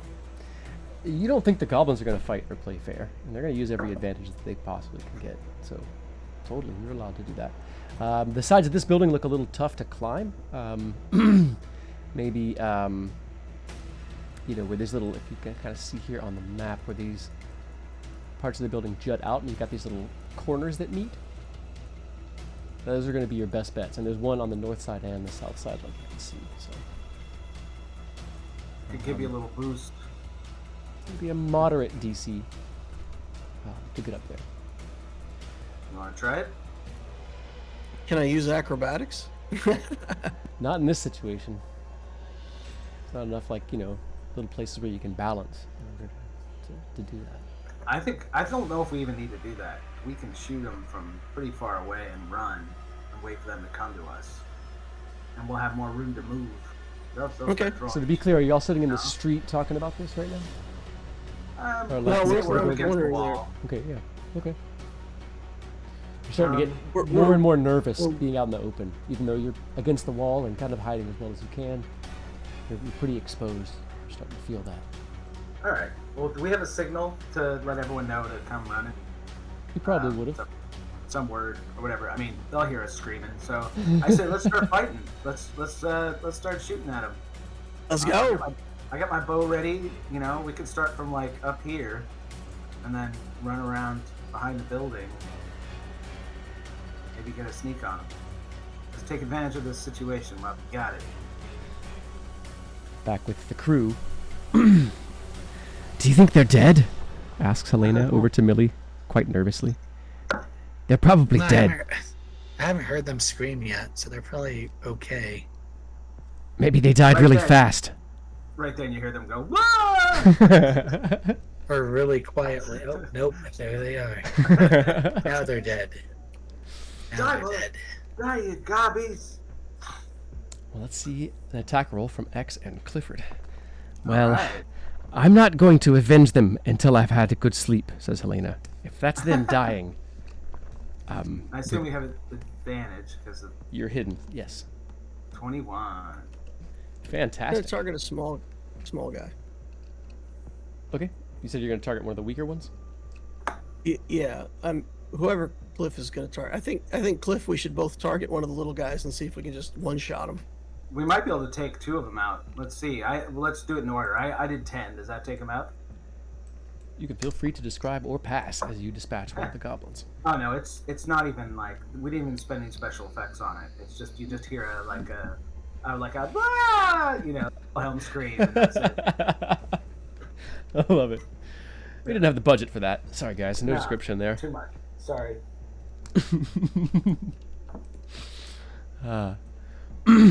That's something we can implement. Another challenge: bits for richer descriptions and modes. Nice. All right. So X, you target which one again? I saw a ping, but I was looking at another screen for a note. Okay. The other weenie. Take X. out the little guys. You can feel free to describe or pass as you dispatch another goblin. Ping ping. All right, the Manicore tattoo fires up, and the bolt just goes right in behind Clifford's bolt and takes out another goblin. And X just kind of sticking and moving, so he'll shoot, and then he'll fade behind the building. All right. Yeah, and I'll go behind the northern building after that. Move action. All right. So now we're here on the map. Let me go ahead and clear a little spot. And they hear the telltale. Before you all move, Ahar! go ahead and move your back into position. That was just a that's a was just sort of a surprise action. Then there's going to be initiative and everything else. So give me just a moment. I'm going to reveal a little spot where other tokens are hiding. Now everyone can highlight their tokens and roll initiative.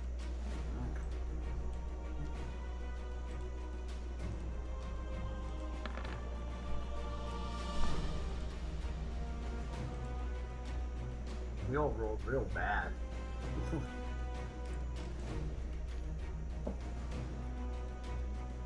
Let's see here. X is grandstanding. He's like, "Ooh, ooh." Oh, I'm supposed to move. I'm gonna use my inspiration for this. I get one a game. I might as well use it for something like that. Fair enough. Yeah. Yeah. I don't want to go badly. Oh, it doesn't help, but it's something. All right. In the top of the order, one of the goblins shouts wordlessly, screaming, coming up to coming up to here, like the edge of the building, and firing at X being the closest. A single roll, no advantage or disadvantage. As it fires its rough bow. The arrow whistles a foot from your head, nowhere close to you, and the rotted arrow shatters against the wall with a dull sound. It then ducks back. Let's see here. See how much movement it has left. Aha. Enough to go a little bit south. And next in the order is one of the heavily armored ones. Clifford. Oh, let's see here. Oh, it didn't. There you go. Yeah. Good call. Yeah, I think Clifford's up. All right. Oh, well, next in the order who's is that? Clifford. All right. Mhm. Well, do So they that have did cover? help. See, rerolling that initiative did. help. Yeah, it made a difference. So Can I see them? I have a clear shot. You They're still do not. surprised? None of them have moved. You've heard shouts, but they're all currently out of your line of sight. Okay, so they all moved before I could. Well, they have not. They have not moved. There's one sort of around this corner here. This one did move back around the corner. The one that moved and attacked did All move right. back around. Well, the I'm corner. gonna go. I could go 1-2 and take a shot at this weenie guy here. Yeah. So I'll go. Another and step. I'll- Another step to the south east, and it would not have any cover. It would have a little bit of cover from the corner of that building from that position. Sure. I'll take a step to the southeast and do a shot. All right. Sure. Take my chances. I can always run away. 19 hit. 19 is a hit. It's nice. So for 8, is that dropping? It absolutely does. You can feel free to describe or pass. Another wah! And then he's gonna move 15 to there and get behind the building with the rest of his move. He does have a bonus action, but I don't know. Do anything with it. That's it. Okay. Yeah. Let's see here. Bum. Sure. Let's see here. From here, this one aims around, like takes a step forward and aims up at X. Oh, I misspoke when I said, what do these do? Give me just a moment. That one had a shield and a mace, right? It does. It has a crossbow on its back. As I mentioned, they had light crossbows.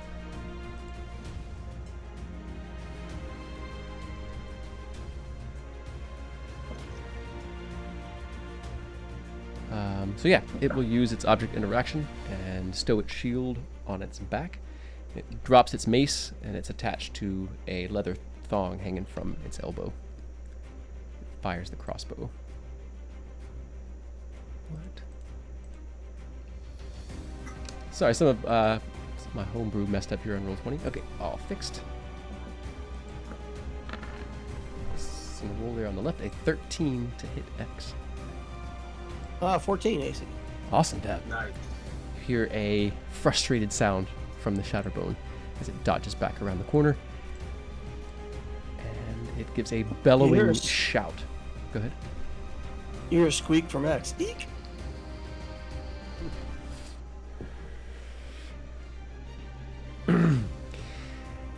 The shout that, meet here! Shouts the goblin. Meet! It shouts again. Millie, you will be coming out right here on this square, coming out of the stairs. All right. Just gonna sneak up and like look out to see if there's anything actually there. You see the goblin dropping back around the corner. You can see it from your angle. No, yeah, you can see it dip back around the corner, but it's back out of sight. You can hear other goblins shifting, getting ready to move. I guess what I'll do is get up like is right on the other side of that building, Mm-hmm. and just like push up against the the wall, sword at the ready to hack into one of these when they come around the wall. Okay. All right. Move up. Ready. Action. Any bonus action? Oh, Nope. all right. Next in the order then is Lokag. You'll be coming out in the same position. All right. So, Lokag is gonna barrel out of the stairs, and so this one's up. The Shatterbone is up on the wall, right? So No. it's No. up- It's down on the ground. Okay. Mhm. Excellent. This is good. So, he's going to run up to this corner, and then as he rounds the corner, he's going to take his hammer and swing it to smash that goblin between his hammer and the wall that the goblin's hiding behind. All right. Let's see it. So, The goblin's eyes go wide as it, tucks its oh legs no, in. it's just an 8. That is gonna miss unless you want to use your inspiration, which will also give me an inspiration back. I'm going to save the inspiration, but I am going to bonus action rage. So as the hammer smashes into the wall, he's still, not used to how short these goblins are. Yeah. So as the hammer smashes the wall and breaks it right above the goblin's head, he's going to look at the crowd of the 3 goblins and just bellow in goblin. Probably a little bit broken and unpracticed, but today is a good day to die. Make an intimidation check. Excellent.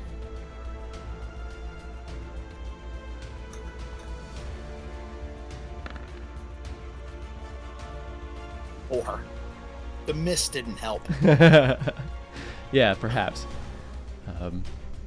All right. You hear, the 2 Shatterbone. You just hear sort of grunting, like they're preparing the goblin that you just swung at. Though it's ducking down, its eyes are wide. It is not amused, nor is it in any way prepared for Lokag.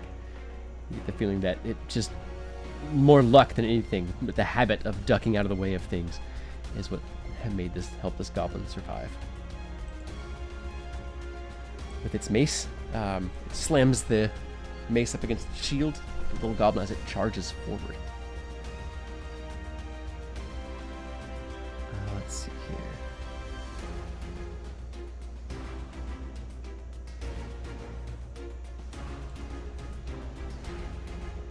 It's let's see here. Swings with that heavy mace. The spiked flanges. Ooh, a 12 to hit. That will miss Lokag. Awesome. As you can hear the pointed spines on the mace head whistle as they catch air. Let's see here. Yeah, next in the order is X. I think X had to take a beat for just a second for some personal business. Okay. I'm gonna readjust the map a little bit and zoom us in a bit more. Take my turn real quick if you need me to. Yeah, please do. Okay, so X will just step a few steps where he can get a good shot on the big goblin that's engaged with Lokag. Mm-hmm. So wherever I need to be to get a clear shot here. Okay. All right. And then we'll take a crossbow attack. Normal, no advantage, but I do get sneak because of Right. friendo. 24. 24. Nice. That's definitely gonna hit. Now that's on the Shatterbone, or The big guy, yes, sir. Okay, awesome. And then I will Nice. stay. I will stay Nice. there in line of sight in case anybody else wants to shoot me too. You can feel free to describe or pass as you take out one of these more heavily equipped goblins. That's some nice damage there. The bolt will kill the goblin, and X looks very surprised. He's like, "Wow, all right, yeah, didn't think it was going to do that." So I think he thought those guys were tougher. So it's Fair kind of enough. like the goblins sagging to the ground, and X is like, "Oh, all right." Yeah. Perhaps you've gotten stronger. No bonus action done. All right. Are they still alive? Rasps Lena as she comes up out.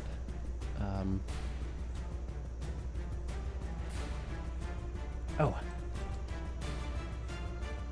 We saved some scraps for you.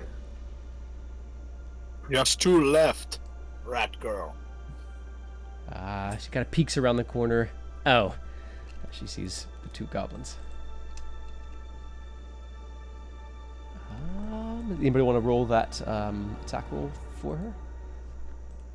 Or just roll the d20? I like to keep things player facing.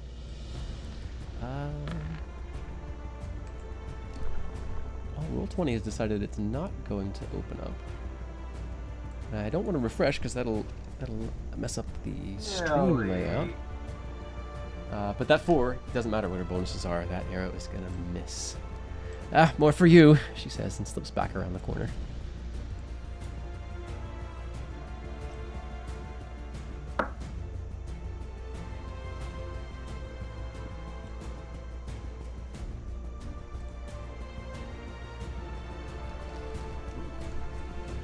Nearby, Lokag.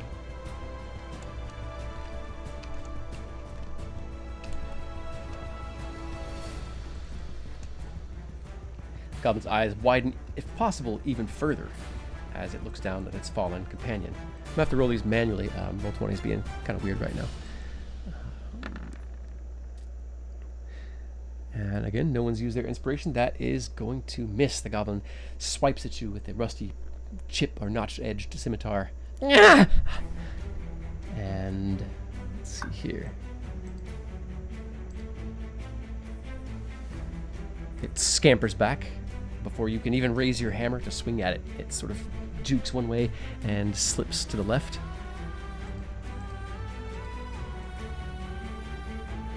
Next in the order is Clifford Bolt.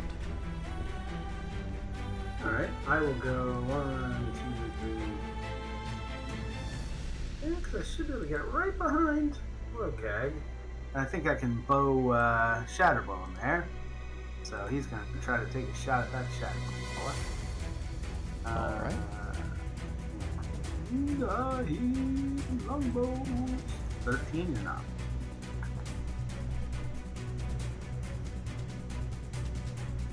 Let's see here. The Shatterbone? Yeah, let's see here. That one did... Yeah, so 13 is going to miss, though. Alright. It's going to skip off of its armor, or get caught in the chainmail that it's wearing. Too tough. Then he's going to switch out. He'll drop the bow. Oh, actually... No, yeah, drop the bow, do an object interaction, and get the shield out in place, and the sword, ready for action. And that's it. All right. Next in the order is the Shatterbone. Coward! It shouts. Meat! Meat here!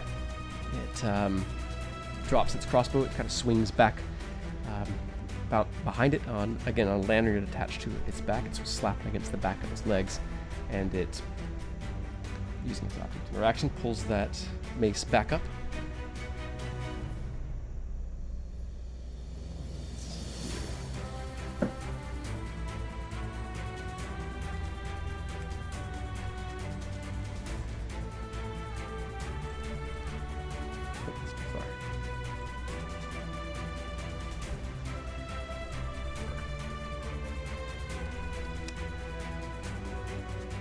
You're a coward. Alright, X, go ahead and make a perception check. X has left the chat. Oh, that's right. Oh, never mind. This is not that kind of situation anyway. Alright, next in the order is... No.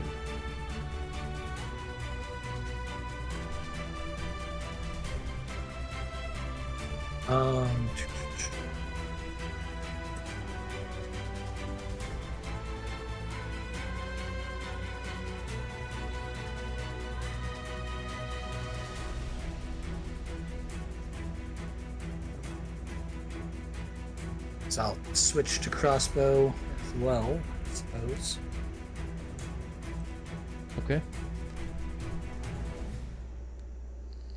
I'm gonna fire at the smaller goblin. It's looking back over its shoulder. 14 to hit. Let's see here. Oh, where did that go? Oh yeah. That is gonna hit. 9 points of damage. You can feel free to describe or pass as you dispatch the goblin.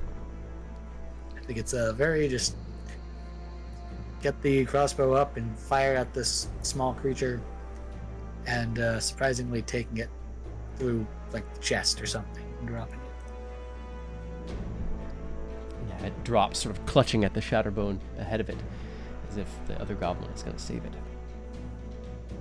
What else for Millie? That is it. That's my movement and action. Does Millie say anything?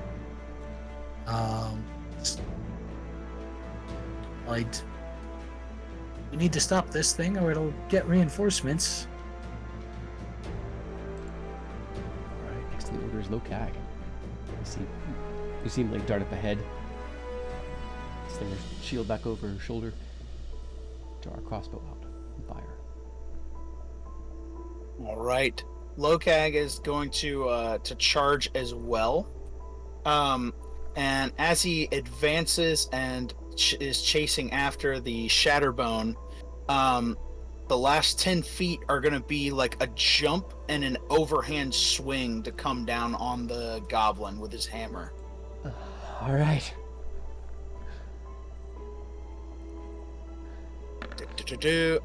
15. And Let's see here. 15 is not... Oh, let's see here. This one had... Oh, yeah. I'm going to say I'll use my session inspiration for this roll. Okay, yeah, because that's going to miss. Okay. 21. Now that is going to hit. Alright, make sure rage is checked, and cool beans. So, that is going to be for 11 damage. You hear a crunch of bone. The goblin's shoulder is about 3 inches lower than it was. It lets out a gasping groan and staggers to the side, but does not fall. It's reaching for its shield as if to protect itself. Then, let's see. Ooh, you know what? I'm sorry. I apologize. I didn't think about this. It's okay. Can I use my Savage Attacker to Yes, reroll you that bludgeoning? can. Yeah. All right, we're gonna reroll that maul damage. All So right. keep the 2 rage, but it's worse. So all right, Okay. cool.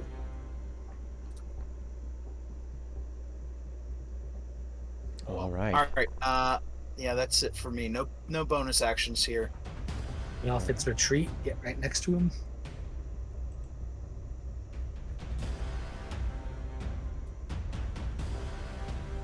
Yeah, if you have movement left, you can of course use that. That was all 30 of my feet. Okay. If you wanted to be closer, you could have stepped up on the corpse of the goblin. Oh, I'm sorry. I thought did the token move or? I didn't move it. Oh, okay. Yeah. Then that was my mistake. Yeah, I would have been over here, standing over the dead goblin. Excellent. Somebody roll a d. I'm imagining X is going to move forward. Here we see the Goliath majestically striding upon a dead goblin in its natural habitat. X has got 35. So he can attack it, but it's got some cover. Someone wants to roll a d20 for X.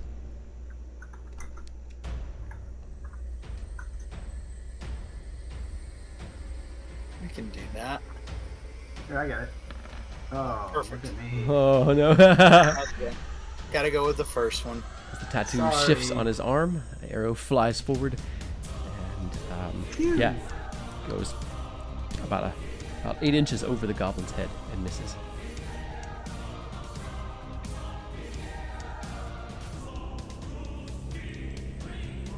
they dead yet? Rasps Helena. No. I got one yeah. over here. Millie, do you want to, someone roll that attack for Helena. Sure. Yeah, not me. 16. That is a hit. So she can roll a d8 plus a d4.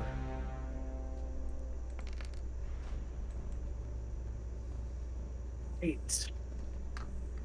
Plus whatever. Her arrow takes the goblin through the neck. There, that wasn't so hard, was it? She says. It's one less goblin to torture my rats. Everyone safe? She says, looking around. All but Lokag. He's got something growing out of his foot. The goblins don't look so safe. Oh, I stepped in it.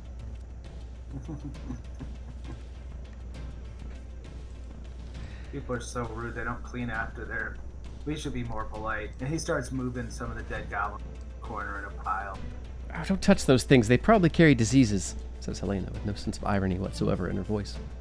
They might have looted something nearby. We should check them. Yeah, I'll roll them. Roll the bodies. That's not a bad idea.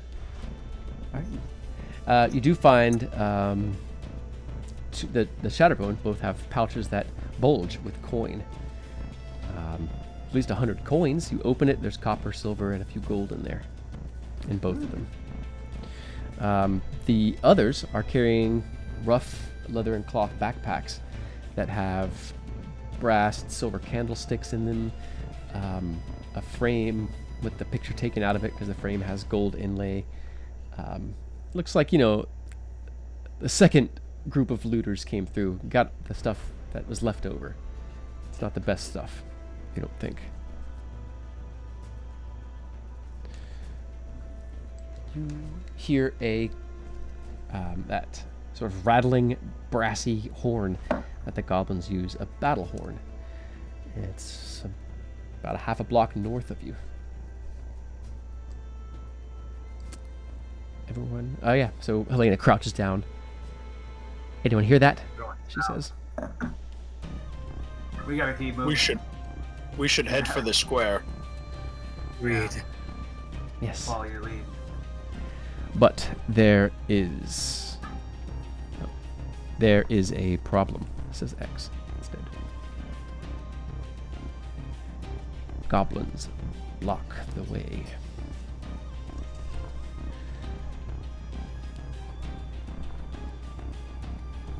We'll have to kill them too.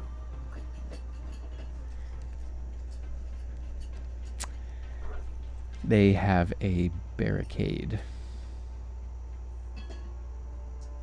Can urchins get past? Or can urchins get around? He asks, looking at Millie and Helena. Of course, says Helena, and looks to Millie. Naturally. Right? Naturally. Well, then, shall we? Let's all keep our eyes peeled. Little rat killers are all over the place, she says. And everyone make perception checks.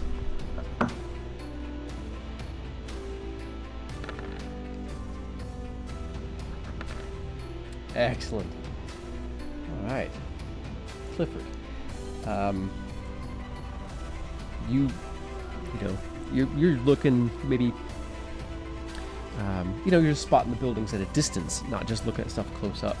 Spotting other places where the goblins might be harder to see up close, but you can see them from a distance hiding. And you spot a few areas that you think it'd be good to avoid. Spot a few other buildings that you might sneak around the other side of, sort of helping the urchins plan y'all's escape route.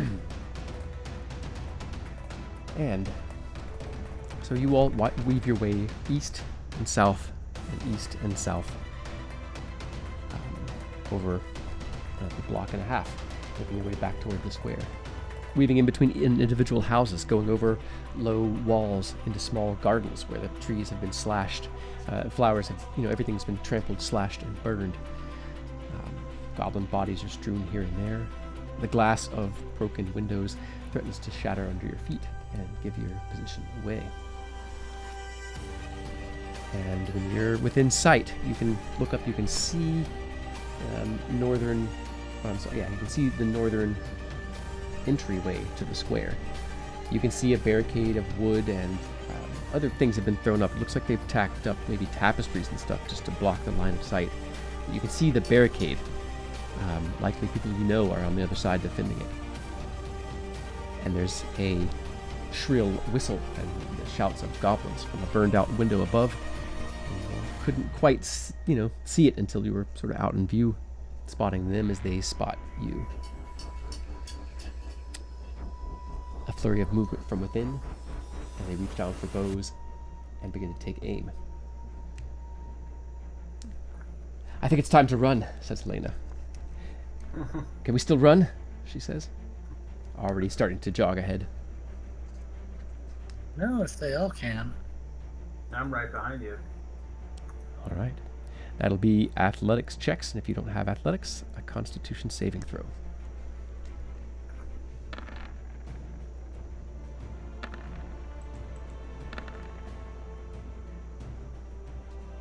All right.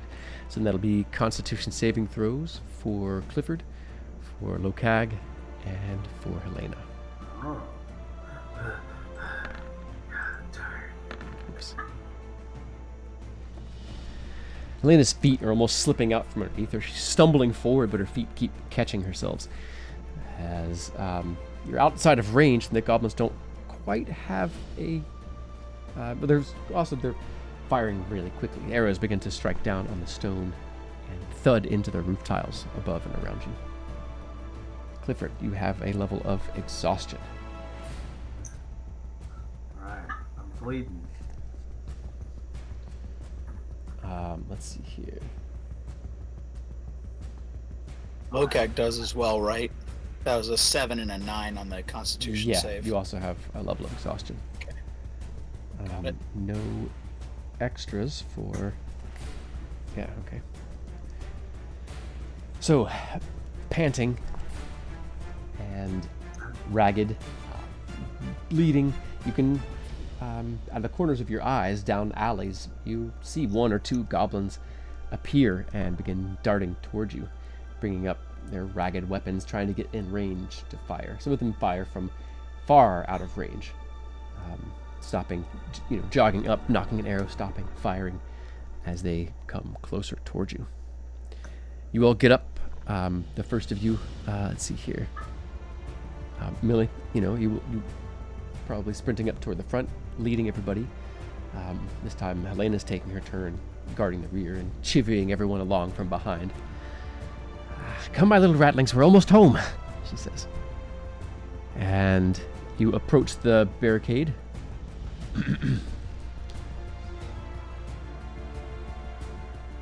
Goblins die here, says a voice from the other side.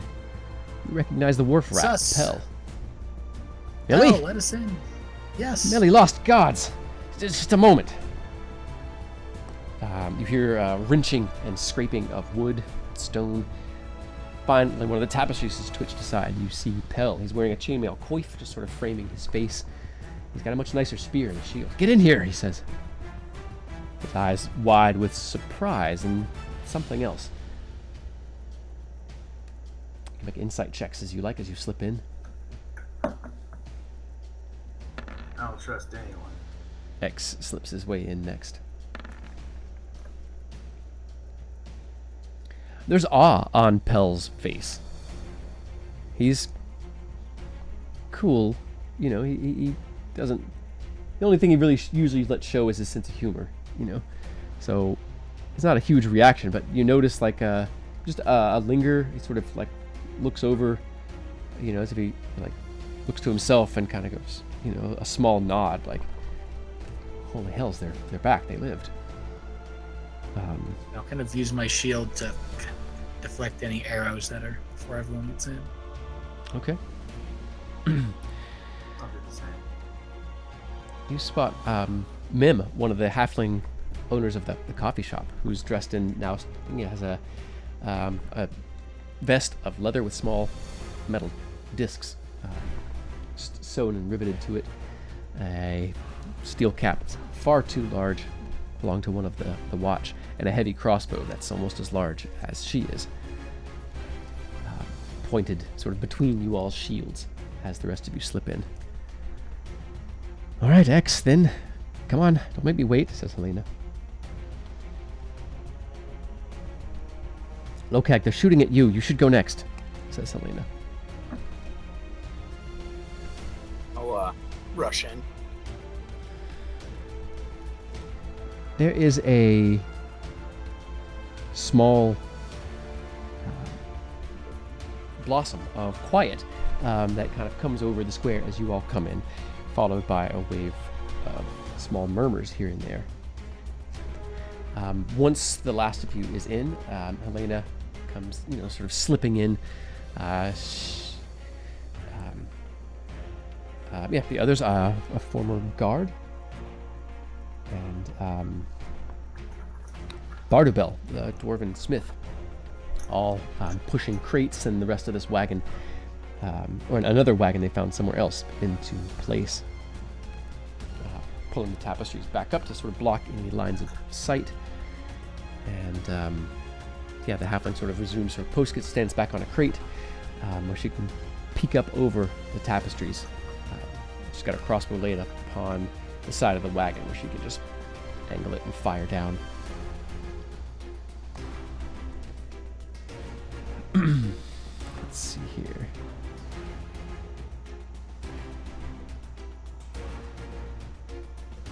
Well, Market Square Rumblers are back, eh? Says Pell. Square, people! Got some returned! He says, sort of panting as he pushes some of the, he's pushing some of the barricade back closed. Again, that murmur sort of follows, and pretty quickly goes across. You all see it's disheveled. It's a sight for sore eyes. Even the disorder. This place is far outside of its normal bounds. It looks like all of the places that, like doors have been shorn up, put back on. Boards have been put up over windows that were broken. All of the avenues out are similarly barricaded. There's small, you can see little work sites with hammers and buckets of nails and planks stacked up. It looks like Mildred's has been the unofficial armory. There's tables laid out in front where everything that's been gathered is just laid out for people to arm themselves with or return it when they're maybe done with their shift. But mixed looks of relief, awe, curiosity, and longing, almost pinion you. And there's the air is almost sort of pregnant with unspoken words. After a moment, Tegla, the golden-skinned human woman, the one who owns the heraldry and shop, steps forward. Is my young Buell? Did you find him? Says the woman. The entrance we went in was not conductive to finding people. It was mostly flooded and full of many larger beings, creatures, goblinoid, but powerful.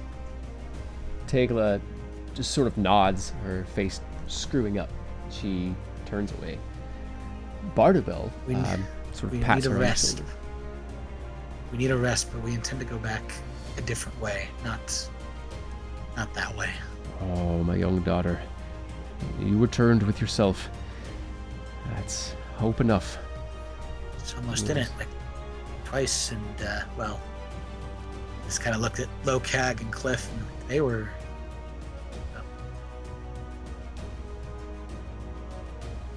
It was not easy down there. I don't imagine it was, says the dwarf. Tegla sort of turns back and like sort of waves her hand as if to say something, but it catches in her throat. And she turns away again, heads back into her shop. You see Elneth, the shorter, dark-haired partner of the alchemy shop, watching you all. She's just opened the door and is sort of stepping out as she heard murmurs kind of crossing the courtyard. She nods. I've got a couple more for you. Should help when you go back. Anyone caught with any ruse or illness? Any augs? You all look like you've been in the sewers, she says. Or they say. True statement, but I don't think any of us have anything. I don't know, you might want to look at this cut. He shows the gash where he got shot. It looks pretty angry. It's not like sort of streeing out with veins of, infection or anything, but it's starting to get puffy. It looks pretty nasty. If it's not there, it's close, says Elna. Come in when you have a moment. The sooner the better. We'll see to it. I got nothing else to do. She kind of just gestures you with two fingers. Turns back in, not another word. Not much personality near as you can tell with Elna. I like it. I like it like that. Few words. Bardabel turns kind of sad but understanding eyes up to you. He doesn't ask about his son. And some others that you recognize as having charges or wards or youths or apprentices or relatives missing. They don't say anything. They all saw you come in without anybody. Tegla's likely her grief got the better, or her worry got the better of her. Well, now, once you've sorted yourself, come visit me. Bardabel calls from across the square. You kind of see him in between the stalls and edges of the fountain itself. Just back out. Or just faces. But the square feels different again. It's not the chaos that it was. All of the bodies have been removed, taken out, who knows where. Likely out to alleys nearby. Likely in very careful excursions. You can almost imagine the whole square coming up into arms and arming themselves. Those who would, have no business holding weapons. You can almost imagine them, their hands trembling as they hold spears, trying to guard the gate as likely Pell and, I don't have her name right here, the Dwarven Guard, and a few others do the heavy work and the dangerous work. But many are outfitted to have been on watch or on guard. You can see that a lot of them are wearing bits of armor here and there. There's a couple of faces missing. Pretty quickly, you all surmise that that attack was maybe a little heavier than you expected. But while, there's some heaviness with who was lost, you all can make insight checks.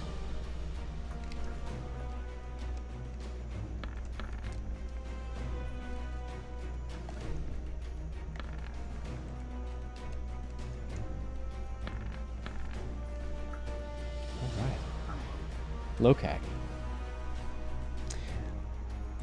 You definitely, you're familiar with the sort of vibe within the square itself. People that have been through hard times together but survived it. It's that feeling of a few gladiators that hadn't really met before the fight they were thrown into, having lost one, but those three remaining. There's a quiet unity about them, almost an awareness of each other in terms of what just in going about tasks of the day, and yeah, you could tell that though a couple people might have been lost, the square definitely gained something from that fight, and Lokag probably thinks it was good to have let them handle the goblins on their own, or something along those lines. So does anybody say anything in this moment as faces start to maybe turn back toward their work, but they linger on you, and that look, and they're giving you all that weight of hope being hung on you as they look and turn away, assuring themselves with the vision of you, sort of looking at you, and these people returned. Although Millie's pretty dirty, my skin's still like golden, right? Yeah. Yeah, absolutely. Thank you. Eyes are certainly lingering on Millie. No one has asked or said anything. She just nods to people. It has been a day, and although Millie doesn't have exhaustion, she feels this is not the normal Christian day. What about Clifford? So what does he do? Is this, you come in and all of this happens? You mentioned the apothecary, but is there something you do first, or? I think Else? Clifford is a little self-absorbed. He's in a lot of pain, and I rolled pretty bad on the insight. So he's going to be fairly oblivious to like the wanting and the suffering of these people that wish that they could have what they need. And he doesn't really notice it because he always feels that way. He always feels like everyone around him is in need of something and that everything's wrong, and he always has to do something to stop it. He's like constantly vigilant. And so at this point, he's just so tired. He's just so exhausted from doing this all the time that he can't even think anymore. He's lost in the pain, and he just gives himself up to the apothecary. And Elneth is probably the right person for this particular moment. That sort of monotone. She speaks very little. If she's concerned for you personally and has a need for you to survive, she doesn't show it.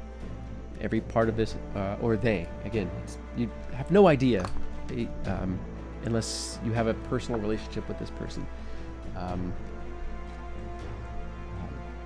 Everyone just refers to him as they. Yeah, probably just met. I mean, he knows the town, but he might not know. Assuming this is sort of the first time he finally got to know this person. Yeah, there's something. Yeah, they're small, slight, and slender.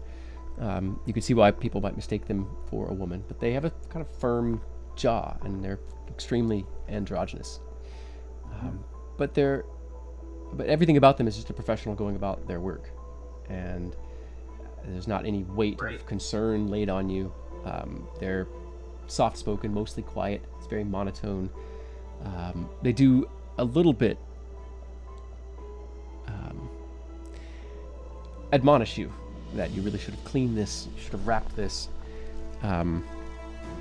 Softened wax is a good way to cover wounds if you have to go back into to something nasty.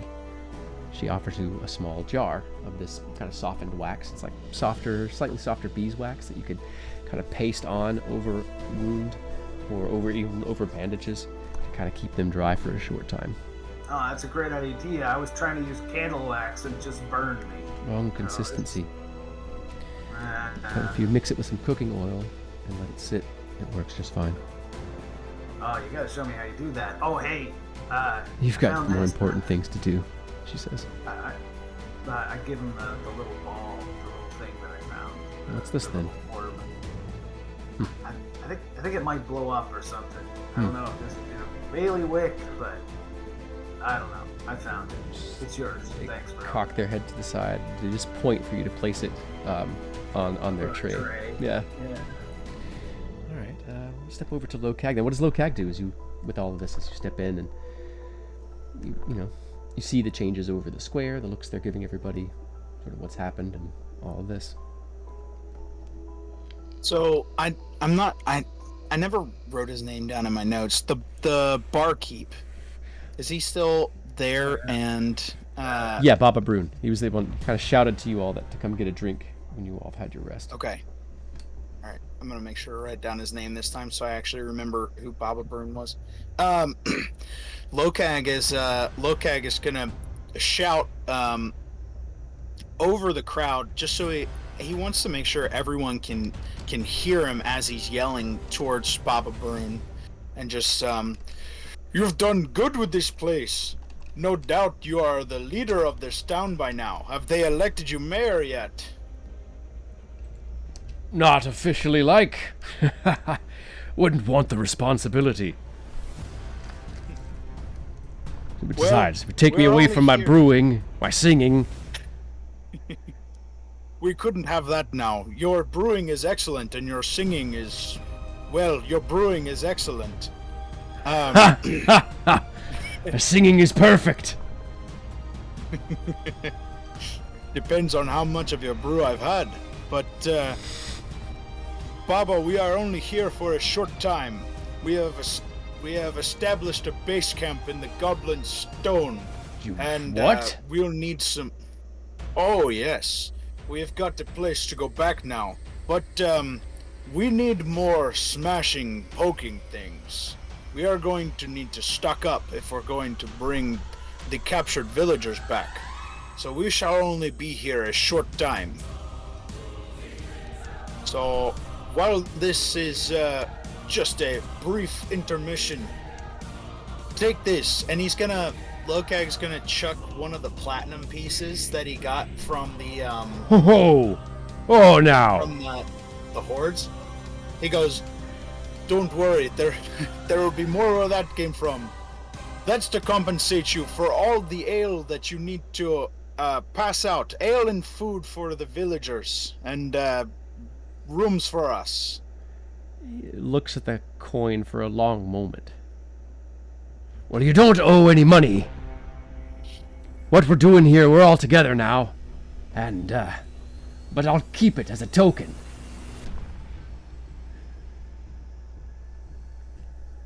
Things will be, normal again. You missed, quite a fight. The good people of the square, well, they showed themselves well. You'd have been proud of them. He kind of nods to some of the folks, especially some of the smaller, more sort of fearful looking people. They don't look like they were so good in the fight. Looking around, he says, "Would have. I am. Look at this. A very strong town. You kept this place in one piece, and now we can come back here, rest, refit, and head back to the stone to take back what was stolen."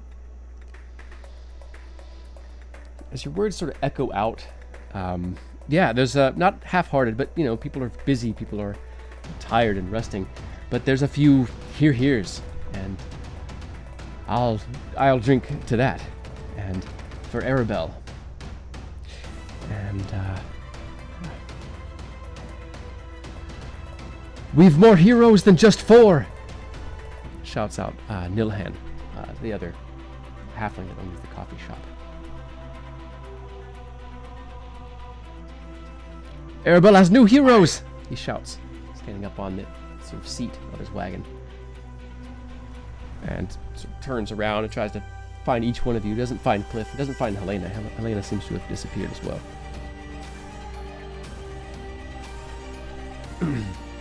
So, yeah, as you all come into and spread out this place of safety that you've secured, brought welcome back in, soothed, given food, given rest. Cliff, your wounds tended, the others finding rest as they can. Millie will look around a bit, Mhm. finding anyone who's been injured in that fight. And I'll just spend my last 5 healing touch points Okay. on random people. Okay. You, there's a few. There's a lot. There's about 12 people that still have more. How do you prioritize? The best fighters, the youngest, or something in between? And most severe. Okay. Okay, awesome. You rouse a few people who are pretty close. There's one person who's looking like they might go out tonight. You definitely get them back up. A few others you get into, maybe not fighting shape, but working shape. And for Millie, at some point, Baba Brune leaves the area of his bar, something he's known rarely to do, and comes out and finds you among some of the tables out front of what's now an infirmary, which is the potter's place has now been turned into an infirmary, and many of the dead are being laid out the avenues out of the square. Sheets or tapestries covering them, placards with their names painted on them. He comes up. He's got a mug of ale, but he hands you a flask.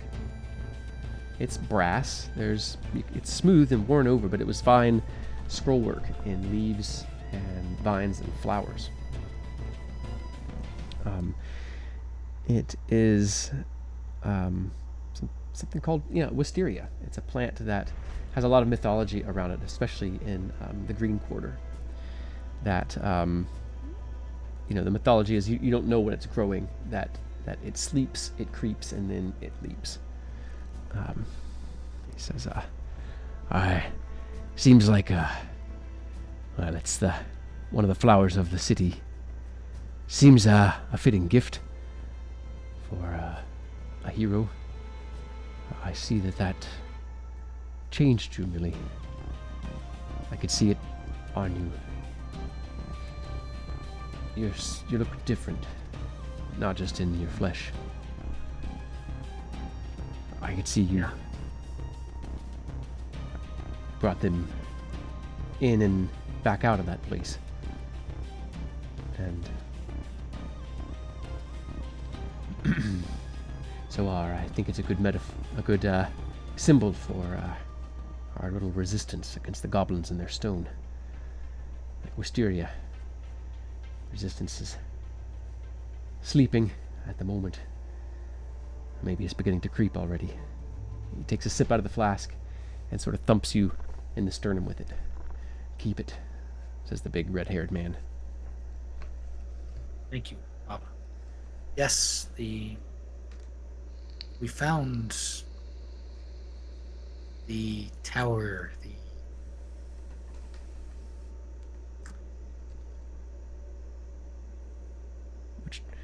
Which tower now?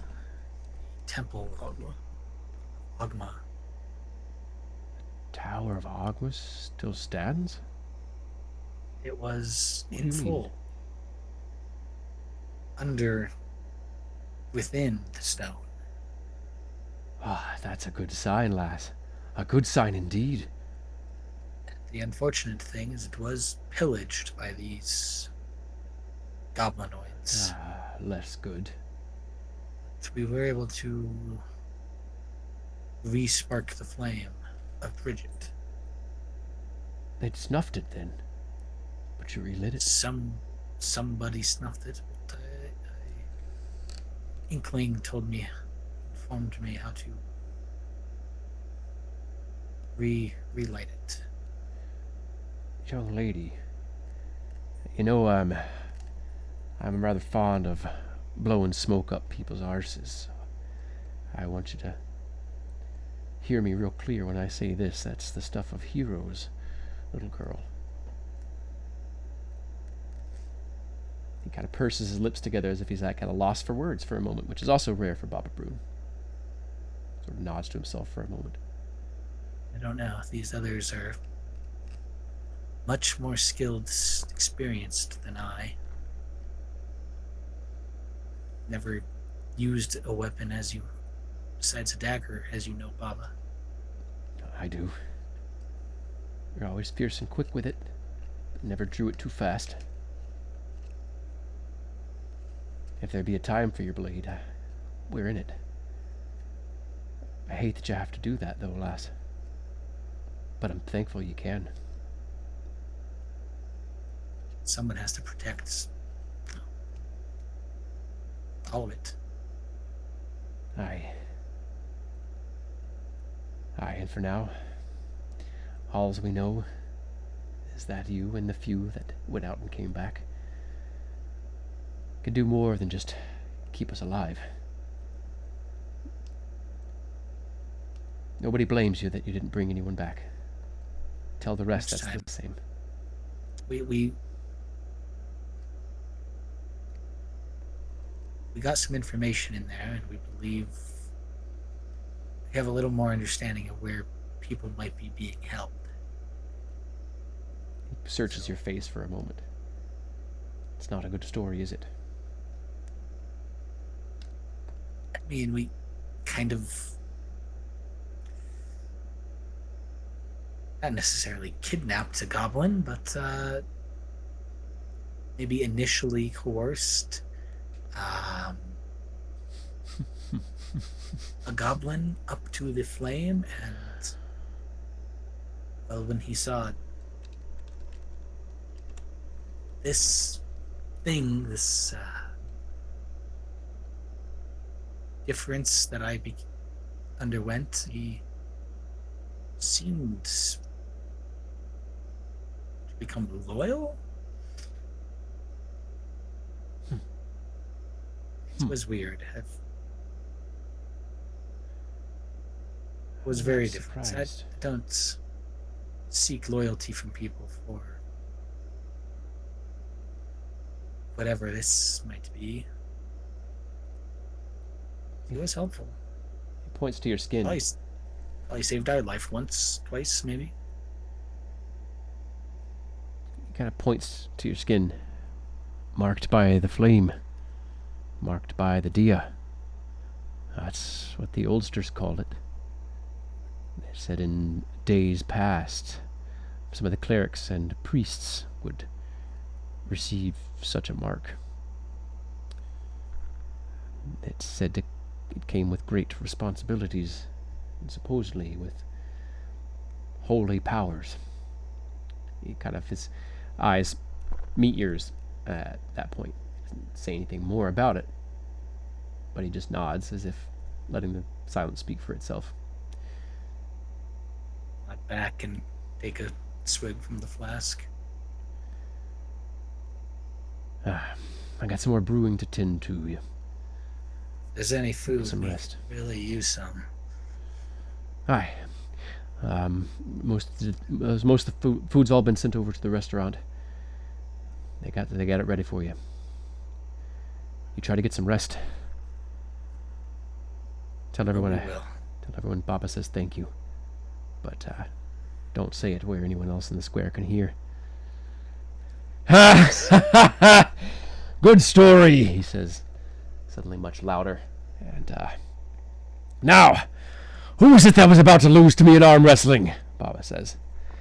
And you see the long years of work this man has put into morale and keeping up the morale in the square, where poor folk come and try to sell their wares to maybe the richer folk, and some of the even richer live along the square, selling their very fine wares to those who won't rub elbows with any of the other two groups.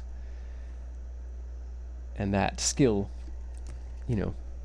decades worn in to his frame and his diaphragm, turned to a different task, much like all the other skills that you see in the square, being slowly turned to war, to the defenses of it. And what's laid out is much more than they need.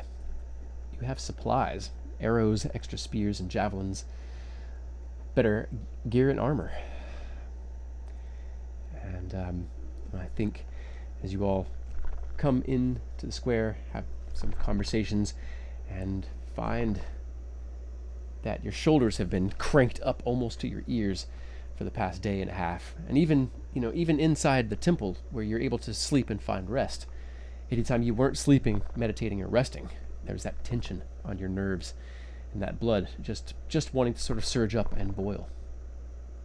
But as you find solace in this place that, you protected damn near single-handedly at first, when the dust first blanketed Arabelle, you are now level 3. You can take another second long rest of the campaign, and we can Awesome. start thinking about your subclasses for some of your characters. Woohoo! Heck yeah. Very exciting. Good Yep. times. Fun We roleplay. survived. Heck yeah. This is a fun session. DL, I'm sorry you had to step away. I hope everything's okay. Yep. Okay. Well, so we've gone a little over time. We'll usually sort of do a little wrap up and stuff. But I think we'll save that for the beginning of next session. You all can say what you're excited about coming ahead. And yeah, Sounds good. next session we'll be starting out in the square. You'll have as much downtime as you want to risk. There's a war machine that's dropped down into your city, and it has its own plans. You don't know what all those plans are, but those plans are in motion, and you get the feeling that you don't want it to get too far ahead of your plans and awareness. So we can chat about that through the session, throughout the week. We'll be doing that maybe on Discord. Those friends here who have joined into our Discord channel can take part. I'll drop our Discord link. Be patient with me as I get it finagled and get everyone in. I'm still trying to set up the Discord to Twitch pipeline.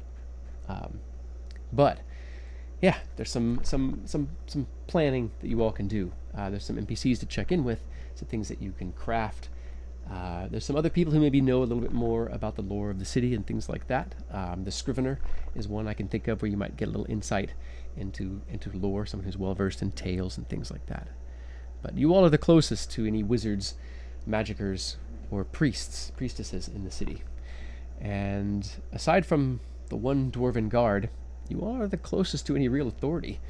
You could argue that the people that own their houses here could, outvote you on any particular choices. But given the looks that they give you when you came back, and the looks that they were giving Millie in her golden skin, eyes that were turned toward flaming arrows and weapons, holding the light of Bridget on them, tells you that they'll probably bend heavily toward whatever you all recommend.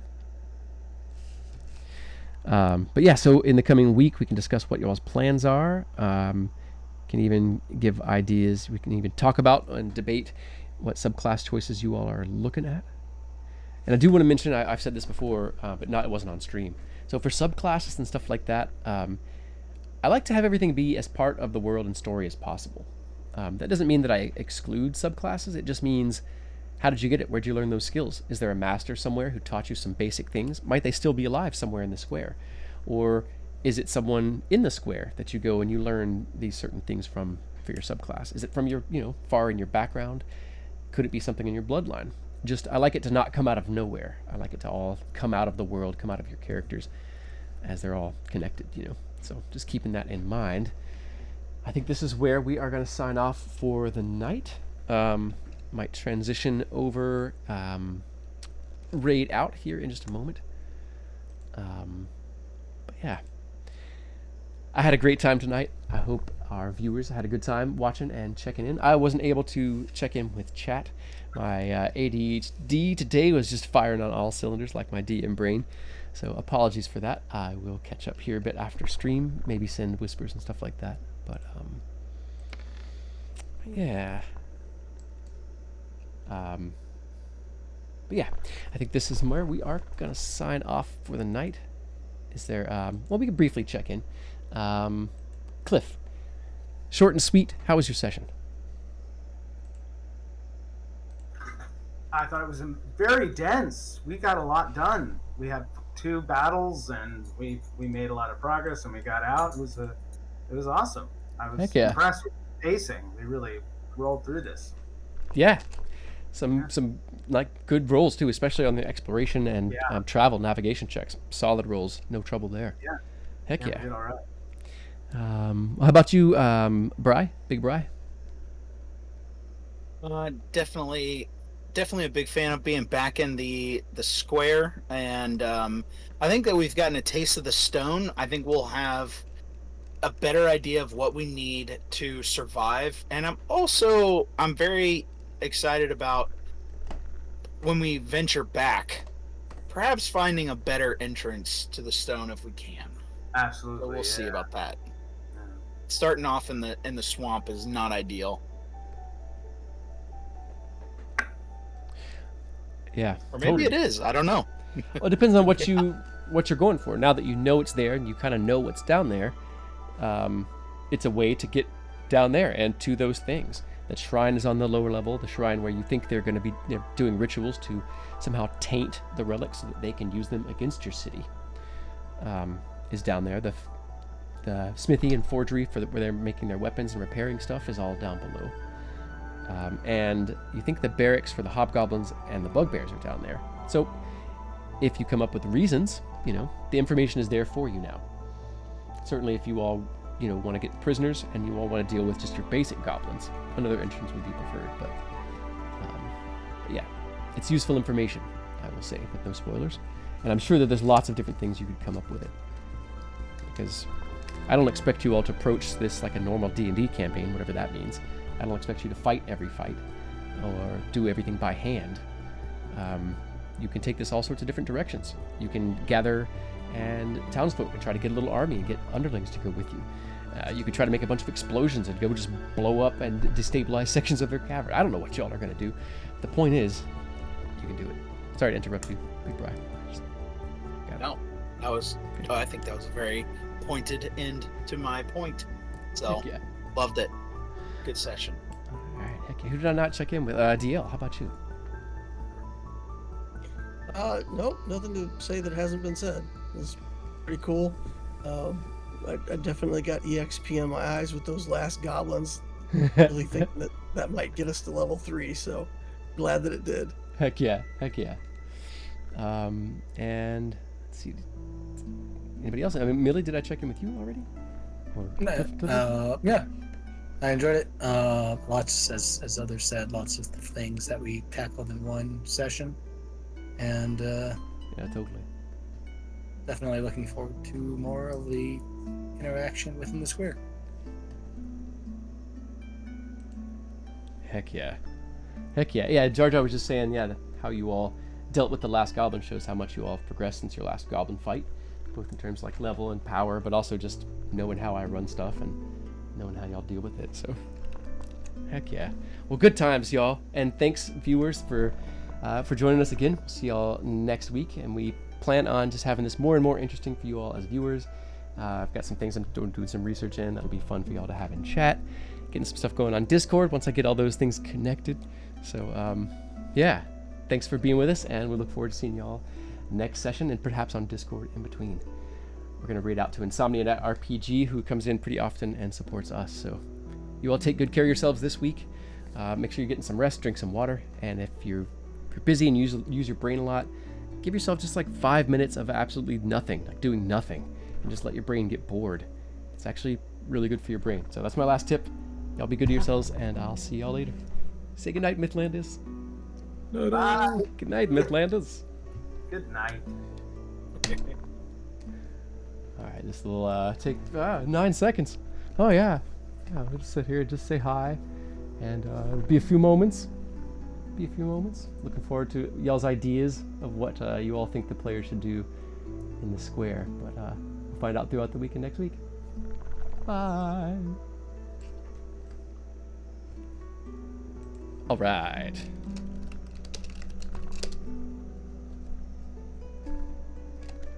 All right. And we are